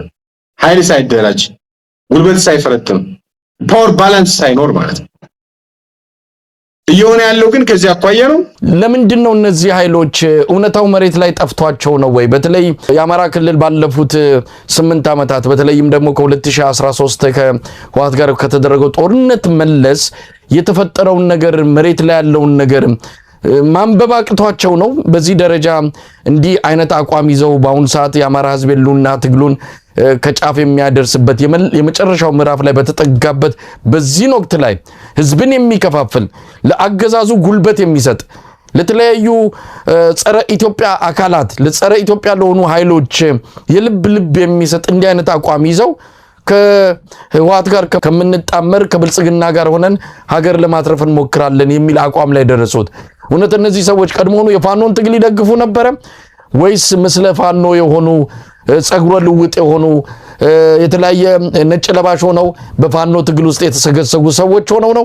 አሁንም አሉ። አሁንም የፋኖ ትግል ተቆርቋሪ አሁንም ፋኖን ትግል እንደግፋለን፣ ለአማራ ህዝብ ህልውና እንታገላለን ይላሉ። ነገር ግን ብልጽግና ይዞ የመጣውን አደጋ ማየት አቅቷቸው ትንንሽ ነገሮችን እየፈለጉ አጠቃላይ የህዝብን የህልውና ተጋድሎ ለማጠልሸት ረጅም ርቀት እየሄዱ ነው ያሉት። እነዚህ ሰዎች እውነት ከፋኖ ጋር ወይስ ከብልጽግና ጋር ነው ያሉት? ፋኖን እንግዲህ ቀደም ብሎ ነው የጀመሩት። አርበኛ ዘመነ ካሴ ሞንጆሪኖ አናግሎ ነው ያስጀመሩት ፕሮፓጋንዳውን አይተነዋል። እና ነውረኞች ናቸው። ፋኖ መንገድ አድራሽ መሰላል አይደለም፣ ራሱ መንገደኛ ነው ለሚታወቀውና በመንገዱ ሂደት የሚያስፈልጉትን ሁሉ አሰባስቦ ይሄዳል። እኔ አሁን ፋኖን እንዴት ተሰባሳቢ አይደለም ነው መሳይ፣ እንዳሰባሳቢ እንዳቀናጅ ባለፉት 3 ዓመታት ካደረገው የህልውና ትግል አቋያ ይሄን ማድረግ ኃላፊነት አለበት ተብሎ ይታመናል። ከዛ በተጨማሪ ይሄን እያደረጉ ያሉት የህዝቡን የነጻነት ፍላጎት የገጠመውን የህልውና አደጋ የካዱ ግለሰቦች ሐሳብ ነው። በአማራ ትግል ውስጥ ነው እንደዚህ አይነት ሐሳብ የሚያነሱት ማለት ነው። ለምሳሌ ከዚህ መስመር የተለየ እንቅስቃሴ በህዝቡ ቀይ መስመሮች ላይ የተለየ እንቅስቃሴ ሲያደርግ ከተገኘ እኮ የትኛውም የፋኖ አመራር ህዝቡም ተጠያቂ ያደርገዋል፣ ሚዲያውም ተጠያቂ ያደርገዋል፣ ታሪክም ተጠያቂ ያደርገዋል። እንደው የታሪክ ተጠያቂ እንኳን ዘግይቶ ነው የሚመጣው ህዝባችን አደጋ ላይ ከደረሰበት ቢባል እንኳን ሚዲያው አሁን እየሰራ ያለው ሚዲያ ነገም ይጠይቃቸዋል። ነገር ግን አንደኛ ለብልጽግና ስልታዊ ድጋፍ ነው። ዋናው ይሄ የብልጽግና ስልታዊ ደጋፊዎች ናቸው። የሚገናኙበት መስመር አለ። ቀጭን መስመር አይደለም፣ በነገራችን ላይ ወፍራም መስመር አላቸው። የበጀት መስመር አላቸው፣ የፖለቲካ መስመር አላቸው። የአማራውን ኃይል ማጠርሸት እነ ጌታቸው ረዳ እንደምታስታውሰው መሳይ ከትግራይ ፖለቲካ ሲገፉ የፖለቲካ ስደተኛ ሲሆኑ አብይ አህመድ ዋሻ ውስጥ የገቡ ኃይሎች አሉ። በአማራ ፖለቲካ ከፊት ሆኖ መዘወር የሚፈልጉ በራሳቸው መስመር እንቅስቃሴ ለማድረግ የሚፈልጉ ኃይሎች አሁን ሳስበው የፖለቲካ ስደተኛ ስለሆኑ ከዚህኛው ኃይል ጎን ከመሆን ከአማራዎች ጋር ከመሆን ከኦህዴድ ካምፕ ብገባ ይሻለኛል ብለው የኦህዴድ ካምፕ ወይም ደግሞ እዚሁ ፖለቲካ ስደተኛ የሆኑ ሰዎች እያየን በዚህ ሂደት የአማራውን ትግል ህዝቡ የገጠመውን የህልውና አደጋ እስከ መጋድ የደረሱበት ሁኔታ አለ። ይሄ በነገራችን ላይ በጣም አደገኛ በሽታ ነው። የገጠመን አደጋ እናትና አባት ግን መሄድ የማይችልበት አንዳንድ የአብን አመራሮች እኮ እናታቸው መቅበር ሳይችሉ ቀርተው እኮ እዛ ቀጠና ላይ ተወዳድረናል ብለው እንደተናገሩት አማራ ክልል ያለውን ጽንፈኛ መንግስት ያጥፋልን ብለው የተናገሩት እኮ ያጥፋልን የሚሏቸው እኮ ወንድሞቻቸው ናቸው እኮ። ትናንት እኮ አብረዋቸው ሲሰሩ የነበሩት ወንድሞች ናቸው። በአንድ ፓርቲ በአንድ በጋራ በተመሳሳይ አሁንም ልክ አብን እንዳፈረሱት የአፋብንን መዋቅርም ለማፍረስ እየታገለ ያለ ኃይል እንዳለ ማሳወቅ ያስፈልጋል። ስለዚህ አማራው የሞጫ መንገዴ አማራነት ነው ካለ የሞጫ መንገዴ ፋኖነት ነው ካለ አንድ ያለው ድርጅት የአማራ ፋኖ ብሔራዊ ንቅናቄ ይባላል። አገዛዙ ከሚነዛው ፕሮፓጋንዳ የፋኖ ደጋፊ ነን ባዮች ከሚነዙት ፕሮፓጋንዳ ራሱን መጠበቅ እንዳለበት ከዛ ማቋያ ስራዎች መሰራት እንዳለባቸው ማሳወቅ ያስፈልጋል። አንድ ነጥብ አንስቼ የሞንጆሪኖ ሐሳብ ላይ ስለሆነ እየተወያየን ያለ ነው። ከዚሁም ጋር ተያይዞ ለምሳሌ በዛሬው ዕለት ስሬ የሚባል ወይም ደግሞ የአማራ ማህበር በአሜሪካ የሚባል አንድ ተቋም ሐሰተኛ መረጃ በኦህዴድ ዞኖች ዘንድ የሞንጆሪኖ ንግግር ተንተርሶ ጽሁፍ ተጻፈባቸው። እነሱ አይደለም የጻፉት። ሐምሌ 16 ቀን ሐምሌ 18 ቀን እንደወጣ ተደርጎ ነው ያን ሲንሸራሸር የነበረው። ዛሬ መጥተው ምን አሉ? ይሄኛ መረጃ አይደለም ሐሰተኛ መረጃ ነው። ትክክለኛ መረጃዎችን ከፈለጋችሁ ይሄን ገጻችን ተከተሉ የሚል ሐሳብ አንስተዋል። አገዛዙ ባለፈው ሳምንት በኦሮሞ ነጻነት ሰራዊት ስም መግለጫ ሲንሸራሸር ነበር። ያንን በተመለከተ የኦሮሞ ነጻነት ሰራዊትም የኔ ነው ሲል አላየሁትም። አገዛዙ ግን የኦሮሞ ነጻነት ሰራዊት ከጥምዱ አፈነገጠ ብሎ ፕሮፓጋንዳ ሲሰራበት ነበር። ነገም በአፋብን ይቀጥላል። ትናንት ሲሰራበት ነበር። እነዚህ የነጻነት ኃይሎች የሚባሉት ወይም ደግሞ ጥምረት ያደርጋሉ ተብሎ የሚታሰቡ ኃይሎች ተከታታይ የሆነ ፋብሪኬት ይደረጋል። ምክንያቱም ቁጭ ብሎ እንደ ሮቦት ሲያመርት የሚውል ኤአይን ስለሚተማመን አብይ አህመድ ማለት ነው። ድሮና ኤአይን ብቻ ነው የሚተማመነው፣ ሌላ በሰው አእምሮ አይተማመንም። ስለዚህ በእንደዚህ አይነት ስራዎች ተጠምዶ ያለ አገዛዝ ስለሆነ እንደዚህ አይነት ተከታታይ ስራዎችን ይሰራል። በእንደዚህ አይነት ጊዜ መረጃ ቬሪፋይድ የሚያደርግ በየጊዜው ይሄ እኔ መረጃ አይደለም፣ ትክክለኛው መረጃ ይሄ ነው፣ ትክክለኛው መረጃ ይሄ አይደለም እያለ መግለጫ የሚሰጥ በአፋብንም በህዋትም ኦሮሞ ነጻነት ሰራዊት በሌሎችም ኃይሎች በኩል ያስፈልጋል ብዬ አምናለሁ። እንደዚህ አይነት ነገሮች ካሉ አገዛዙ አጀንዳ ሽጦ ማደር አይችልም በእርግጠኝነት። ምክንያቱም አገዛዙ ያንን ባሰራጨ ማግስት ይሄኛው መረጃ የኔ አይደለም ተብሎ ሲታመን እነዚህ ሊስት ወደኋላ እንመለስበታል ሊስት የተደረጉ ሚዲያዎች ወዲያውኑ ሐሰተኛ መረጃ አሰራጭ መሆናቸውን በህዝብ ዘንድ እየታወቀ እንደሚሄድ ማሳወቅ ያስፈልጋል። ስለዚህ ይሄን መረጃ ቬሪፋይድ የሚያደርጉ ፋክት ቼክ የሚያደርጉ ቲሞችን ማዋቀር እንዳለባቸው ማስታወስ ፈልጋለሁ። አመሰግናለሁ። ሙሉጌታ በእርግጥ ካለው አጠቃላይ የቴክኖሎጂ በጣም እየፈጠነ የመጣው የኦንላይን መረጃ ስርጭት አንፃር ነገሮችን እግር በእግር እየተከታተሉ ማረምም ሆነ ትክክለኛው መረጃ ለህዝብ እንዲደርስ ማድረጉ አስቸጋሪ ቢሆንም መሞከርና የተቻለውን ጥረት ማድረግ የሚገባ ጉዳይ ነው። በነገራችን ላይ ፋኖዎች በተወሰነ ደረጃ ጊዜውና ወቅቱን ጠብቆ ይፋ እናደርጋለን። አሁን የምናደርገውን እየሰራን በራሳችን ጊዜ አቋማችንን ግልጽ እናደርጋለን፣ የምናደርገውን ነገርም ለህዝብ እናሳውቃለን ብለዋል። ነገር ግን ይሄ እየወጣ ያለው አሁን ሞንጆሪኖ ተናገረች የተባለችው ተናግራም ከሆነ ብትናገርስ? አሁን ዛሬ አስረስ ማረ ዳምጤ ለአንድ ሚዲያ የተናገረውን እየተከታተልኩ ነበረ። ሞንጆሪኖ ወልቃይት የአማራ ነው እንድትል አንጠብቅም ብሏል። አዎ እንድትድም ይጠበቅ አይደለም።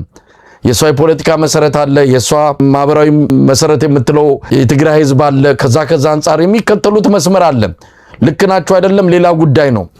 ግን ዛሬ ተነስታ ሞንጆሪኖ ዛሬ ተነስቶ ደብረጽዮን ወልቃይት የአማራ ነው፣ ወልቃይት ራያ የአማራ ርስት ነው እንዲሉ የሚፈልጉ አካላት አሉ።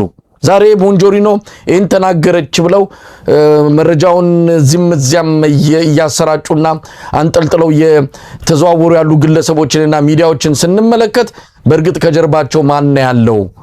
እውነት ሞንጆሪኖ ተናግራው ከሆነ የአማራ ፋኖ ብሔራዊ ንቅናቄ በዚህ ጉዳይ ላይ ማብራሪያ ሊሰጥ ይገባው ነበረ። ግን የተባለው ነገር ቤት መድረክ ላይ በየትኛው መገናኛ ብዙሃን ፈልገን ልናገኘው አልቻልንም። ምናልባት በፊት ተብሎ ከሆነ ወይም ተቆራርጦ የተቀጠለም ከሆነ የምናውቀው ነገር የለም። ግን ተብሎ አለ ያልተባለም የሚለው ክርክር እንዳለ ሆኖ ለምንድነው የፋኖን አቅም ማሳነስ የተፈለገው? ቀደም ሲል ያነሳው ጥያቄ አለ። ይሄ በራስ መተማመን ማጣት፣ በራስ አቅም፣ በራስ ራዕይና በራስ ፍላጎት ላይ እምነት የሌለው ማህበረሰብ እንዲሆን ተፈልጓል። አማራው ለምንድነው እንዲህ ሆነው? አማራ መሪ መሆን አይችልም ወይ? አማራ ሁሌ ተከታይ ነው፣ ሁሌ አድራሽ ነው። እንዲህ አይነት ስነልቦና ለምንድነው መፍጠር የተፈለገው?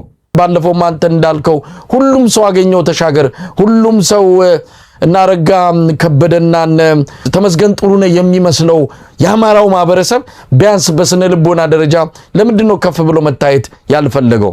ራስን በራስ የማጥፋት ጉዳይ ካልሆነ በስተቀር አሁን ያለውን ፖለቲካ በደንብ አይቶ በደንብ ፈትሾ በወጉና በቅጦ መጫወት እየተቻለ ለእንደዚህ አይነት ጠልፎ ለሚጥሉ መረጃዎችና አጀንዳዎች እጅ መስጠት እያየን ነውና ከዚህ አንፃር ምን መደረግ አለበት የሚለው ነው። ወደ ሚዲያዎቹ እንምጣ።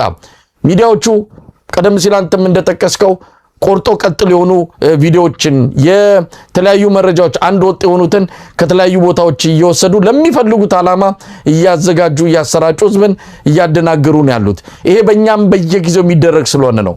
ሰሞኑንም እኔ እናንተ በቀረብንበት አንድ መድረክ ላይ ስለዚህ ጉዳይ አንስተን የተናገርነውን ቆራርጠውና ከታትፈውት ለራሳቸው በሚመች መልኩ አቅርበው ህዝብን እያደናገሩ ነው ያሉት። ስለዚህ እነዚህ ሚዲያዎች አብይ አህመድ በይፋ እየተጠቀማቸው ነው። አሁን በፊት ለፊት መጥተው የብልጽግናን አጀንዳዎች ህዝብ ዘንድ ለማድረስ ሰፊ የሆነ ኃላፊነት ተሰጥቷቸው እየሰሩ እንዳለ እየታዘብን ነው። ሙሉጌታ ጥንቃቄ ማድረግ ያስፈልጋል። በስም መዘርዘር ይቻላል፣ አንድ አፍታን ጠቅሳል። ሌሎች ሚዲያዎችም አሉ። እውነት ለመናገር በዋዜማ በኩል የሚተላለፉ ከምክክሩ ጋር በተያያዘ አንዳንድ መረጃዎችም እንደው በጥንቃቄ መታየት ያለባቸው እንደሆነ አምናለሁ። አብይ አህመድ ለነዚህ አይነት በህዝብ ዘንድ ታማኒነት አላቸው፣ ህዝብ ይከታተላቸዋል፣ ሚዛናዊ አቀራረብ አላቸው ተብለው ለሚታመኑ በአንድም ይሁን በሌላ በረጅም ርቀት መረጃ እንዲደርሳቸው እያደረጉ ሌላ የማደናገሪያ ስትራቴጂ እየተጠቀሙ እንዳለ ነው በግሌ እየተረዳሁት ያለውትና ሙሉጌታ በዚህ ላይ እንደው ጊዜ ወስደን ውይይት ብናደርግ ጥሩ ነው። ቀደም እንግዲህ የፈትለወርቅ ወይም ደግሞ ሞንጆሪኖን ሐሳብ አስተያየት ለመስጠት ሙከራ ሳደርግ የሚዲያዎችን አንስቼው ነበር። የአገዛዙ የመደበኛ ሚዲያዎች ከፍተኛ የሆነ ትችት፣ አመኔታ በማጣታቸው ምክንያት ሀሳቡን ለማንሸራሸር ከፍተኛ ጥረት እያደረገ ያለው ፕሮፓጋንዳውን ለመስራት ከፍተኛ ጥረት እያደረገው ያለው ቀደም ብሎ የተጀመረው አንደኛ የመገናኛ ብዙሃን ባለስልጣን የሚባል አለ። ከዚህ በፊት እነ ዮናታን ተስፋዬ እነ መሐመድ እንድሪስ አሁን የስራ ሚኒስትር የሆነው ሲመሩት የነበረው ተቋም ማለት ነው። ዮናታን ሳይሆን አይሆን አላውቅም። አሁንና በዛ ሂደት ሁሉም ሚዲያዎች እንዲመዘገቡ አደረጉ፣ ኢትዮጵያ ውስጥ የሚንቀሳቀሱትን ማለት ነው። ከዛ በኋላ የዛን የዩቲዩብ ባለቤት የሚዲያዎችን ባለቤት ስብሰባ እየጠሩ ብሬኖች እያደረጉ ገንዘብ እየከፈሉ አለበለዚያ እንደ ሌሎች ዩቲዩቦች የመዘጋት ዕጣ ፈንታ ይደርስባቸዋል። ከፈለጋችሁ ብልጽግና ፓርቲንም ተቹት፣ ነገር ግን የኢትዮጵያን ጥላቶች በጋራ የመመከት ታሪካዊ ኃላፊነት አለባችሁ። ምክንያቱም ትንቀሳቀሱ ኢትዮጵያ ውስጥ ነው፣ ትኖሩት ኢትዮጵያ ውስጥ ነው የሚል ጫና ነው በጊዜ ሂደት አለማምደዋቸው። አሁን ሙሉ ሙሉ የአብይ አህመድ የፕሮፓጋንዳ ማሽን ሆነዋል። የፕሮፓጋንዳ ማሽን ብቻ አይደለም፣ በዛ በተመዘገቡበት ሊስት አማካኝነት ከጠቅላይ ሚኒስትር ጽሕፈት ቤት ኩክ የሚደረጉት እያንዳንዱ ዜናዎች ለነዚህ ዩቲዩብ ባለቤቶችና ሚዲያዎች እንዲላክ ይደረጋል ማለት ነው። ከዛ ያንን ዘገባ ሰርተዋል አልሰሩም አንድ አይነት ዘገባ ይላክላቸው። የተለያየ አጀንዳ ነው የሚሰጣቸው። አንደኛው የዚህ ሱዳን ጉዳይ ወይም ደግሞ የሱዳን መንግስት እንዲቀጠቀጥ፣ አንደኛ የኤርትራን መንግስት፣ አንደኛው ደግሞ የህወሓትን የጥምዶ ምናምን የሚባለውን እንዲያወግዝ ነው የሚደረገው። ከዛ ያን ዜና ከተላከ በኋላ ግብረ መልስ ተብሎ ይሰራል። ይሄን ያለ ዩቲዩብ ተመልካች አለው፣ ይሄኛውን አስተያየት አለው። ስራ ጠፍቷል ማለት ነው። በነገራችን ላይ ኢትዮጵያ ውስጥ ፖለቲካ ማለት ይሄ ሆኗል። ከዛ በኋላ ካልሰሩ ለምንድን ነው ያሰራችሁት? ከኢትዮጵያ ጥላቶች ጋር አብራችሁ እየሰራችሁ ነው ወይ የሚል ጫና ነው እየተደረገ ያለው። አንዳንድ ወዶ ገብ አሉ፣ ሁሉም ማለት አይቻልም። በርካታ ሚዲያዎች ናቸው ምንዘረዝራቸው ለአድማጭ ተመልካቾች አሰልች የሚሆኑ ማለት ነው። እንዳሸን የፈሉ ቴሌግራሞች፣ እንዳሸን የፈሉ ዩቲዩበሮች፣ እንዳሸን የፈሉ የፌስቡክ ብሎገሮች ጭምር ነው የተሳተፉበት ያለውና እየሆነ ያለው ይሄ ነው። እንደው ይሄ ሁሉ ነገር ከምን መጣ ከተባለ ከፍርሃት። እንግዲህ አብይ አህመድ ከፍተኛ የሆነ ፍርሃት ውስጥ ነው ያለው። ይህን ፍርሃት ማስታገስ የሚችለው ደግሞ እንደዚህ አይነት መሰል አጀንዳዎችን፣ መሰል መረጃዎችን፣ መሰል ወሬዎችን በመልቀቅ ሚዲያውን መቆጣጠር ማለት ትርክቱን መቆጣጠር ነው። ትርክቱን ተቆጣጠርን ማለት ደግሞ አጠቃላይ ኢትዮጵያን እየመራን ነው የሚል እነ ዳንኤል ክብረት ሰበካ አለ። ይሄን አብይ አህመድ ሙሉ ለሙሉ ተቀብሎታል። ስለዚህ ናሬሽኑን ተቆጣጠርን ማለት ሀገር ማስተዳደር እንችላለን። እኛ በፈለግነው መልኩ ህዝቡን መንዳት እንችላለን። ህዝቡን በፈለግነው መልኩ ከነዳ ነው ደግሞ ማንም ተቋሚ ማንም ተገዳዳሪ ሄና አይመጣብንም የሚል ግምገማ አላቸው። በዛ ምክንያት ነው በነገራችን ላይ አሁን ላይ የአማራ ሚዲያ ኮርፖሬሽን ፋኖን ኃይል እንዲያወግዝ ኔቲቭ ኢነፋና ደግሞ ትግራይን ኃይሎች እንዲያወግዙ ጽንፈኛ ምናምን እያለ በአይ ጀነራል ተፈራ ማሞ እነ ዘመነ ካሴ ፎቶአቸው የተጨማለቀ እየተለጠፈ ያለው ሌሎች ሚዲያዎች ደግሞ እስከ ግብጽ ድረስ የተዘረጋ ፕሮፓጋንዳ ነው እየሰሩ ያሉትና ይሄ አልበቃቸውም። ሌሎች ሚዲያዎችን ይዘዋል። ፌስቡከሮች በተለይ ከ1 ሚሊዮን በላይ ያላቸውን ገጾች ለመግዛት ከፍተኛ ጥረት አድርገዋል። አንዳንዶች እንደውም ተገዝተው አንተው ነው የሚታመነው። አንዳንዶች ስማቸውን ጭምር ፎቶአቸውን ጭምር ሽጠው የወዴድ ሰዎች ይጠቀሙባቸዋል ነው ተብሎ የሚታመነው። አንተ በቃ እዚህ እየተሰሩ ካሉት ህንጻዎች መካከል የፈለከውን ያህል ውሰድ፣ ገጹን ስጠን እስከ ማለት የተደረሰ እውነት እንዳለ ተሰምቷል። በዚህ ሂደት ውስጥ እንግዲህ የመረጃ ጦርነት ሳይበር ዋር የሚባለው ከዚህ ነው የሚመነጨው፣ ሌላ ነገር አይደለም። ቅድም ምስታነሳው ነበር እዚህ ያልተባሉት ነገሮችን እየቆረጡ እየቀጠሉ እኔ እኮ በጣም የሚገርመኝ ይህን ስርዓት ወጣት ለብልጽግና በሚጠቅም መልኩ ብልጽግና ገዳይ ነው፣ ብልጽግና ወንጀለኛ ነው፣ ብልጽግና እንደዚህ ነው፣ አብይ አህመድ ወንጀለኛ ነው፣ ገዳይ ነው፣ ዘር እያጠፋ ነው፣ ወጣቶችን እየረሸነ ነው ስንል የአብይ አህመድን ቆርጦ ዘመነ ካሴ ብሎ ተክቶ ለማውራት ሙከራ የሚያደርግ እኮ ነው ብልጽግና።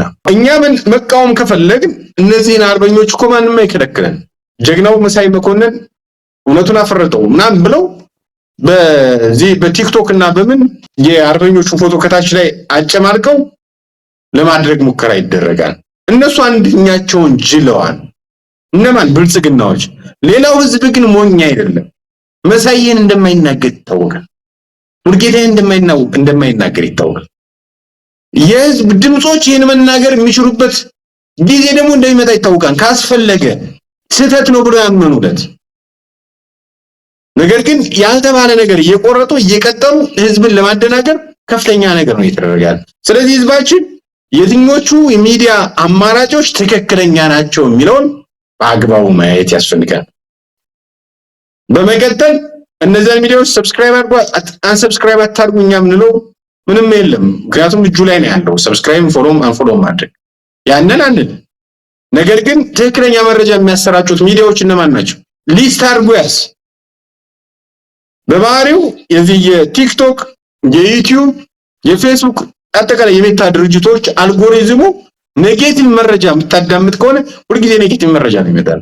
ሌላውም የሚዲያ ተጠቃሚ እንደዚህ አይነት የሚመጡበት ከሆነ ወይ ብሎክ ማድረግ ወይ ሪፖርት ማድረግ ወይም ደግሞ እንዳይመጡለት ሃራስመንት ነው፣ የሳሳተ ኢንፎርሜሽን ነው። አመች ነገር ደግሞ አለው ከሰው ሪፖርት አድርግ ይላል ሐሰተኛ መረጃ ከሆነ። እንደዚህ አይነት መረጃ ድጋሚ አይልክብን ማል ሜታ ማለት ነው ተቃራኒ።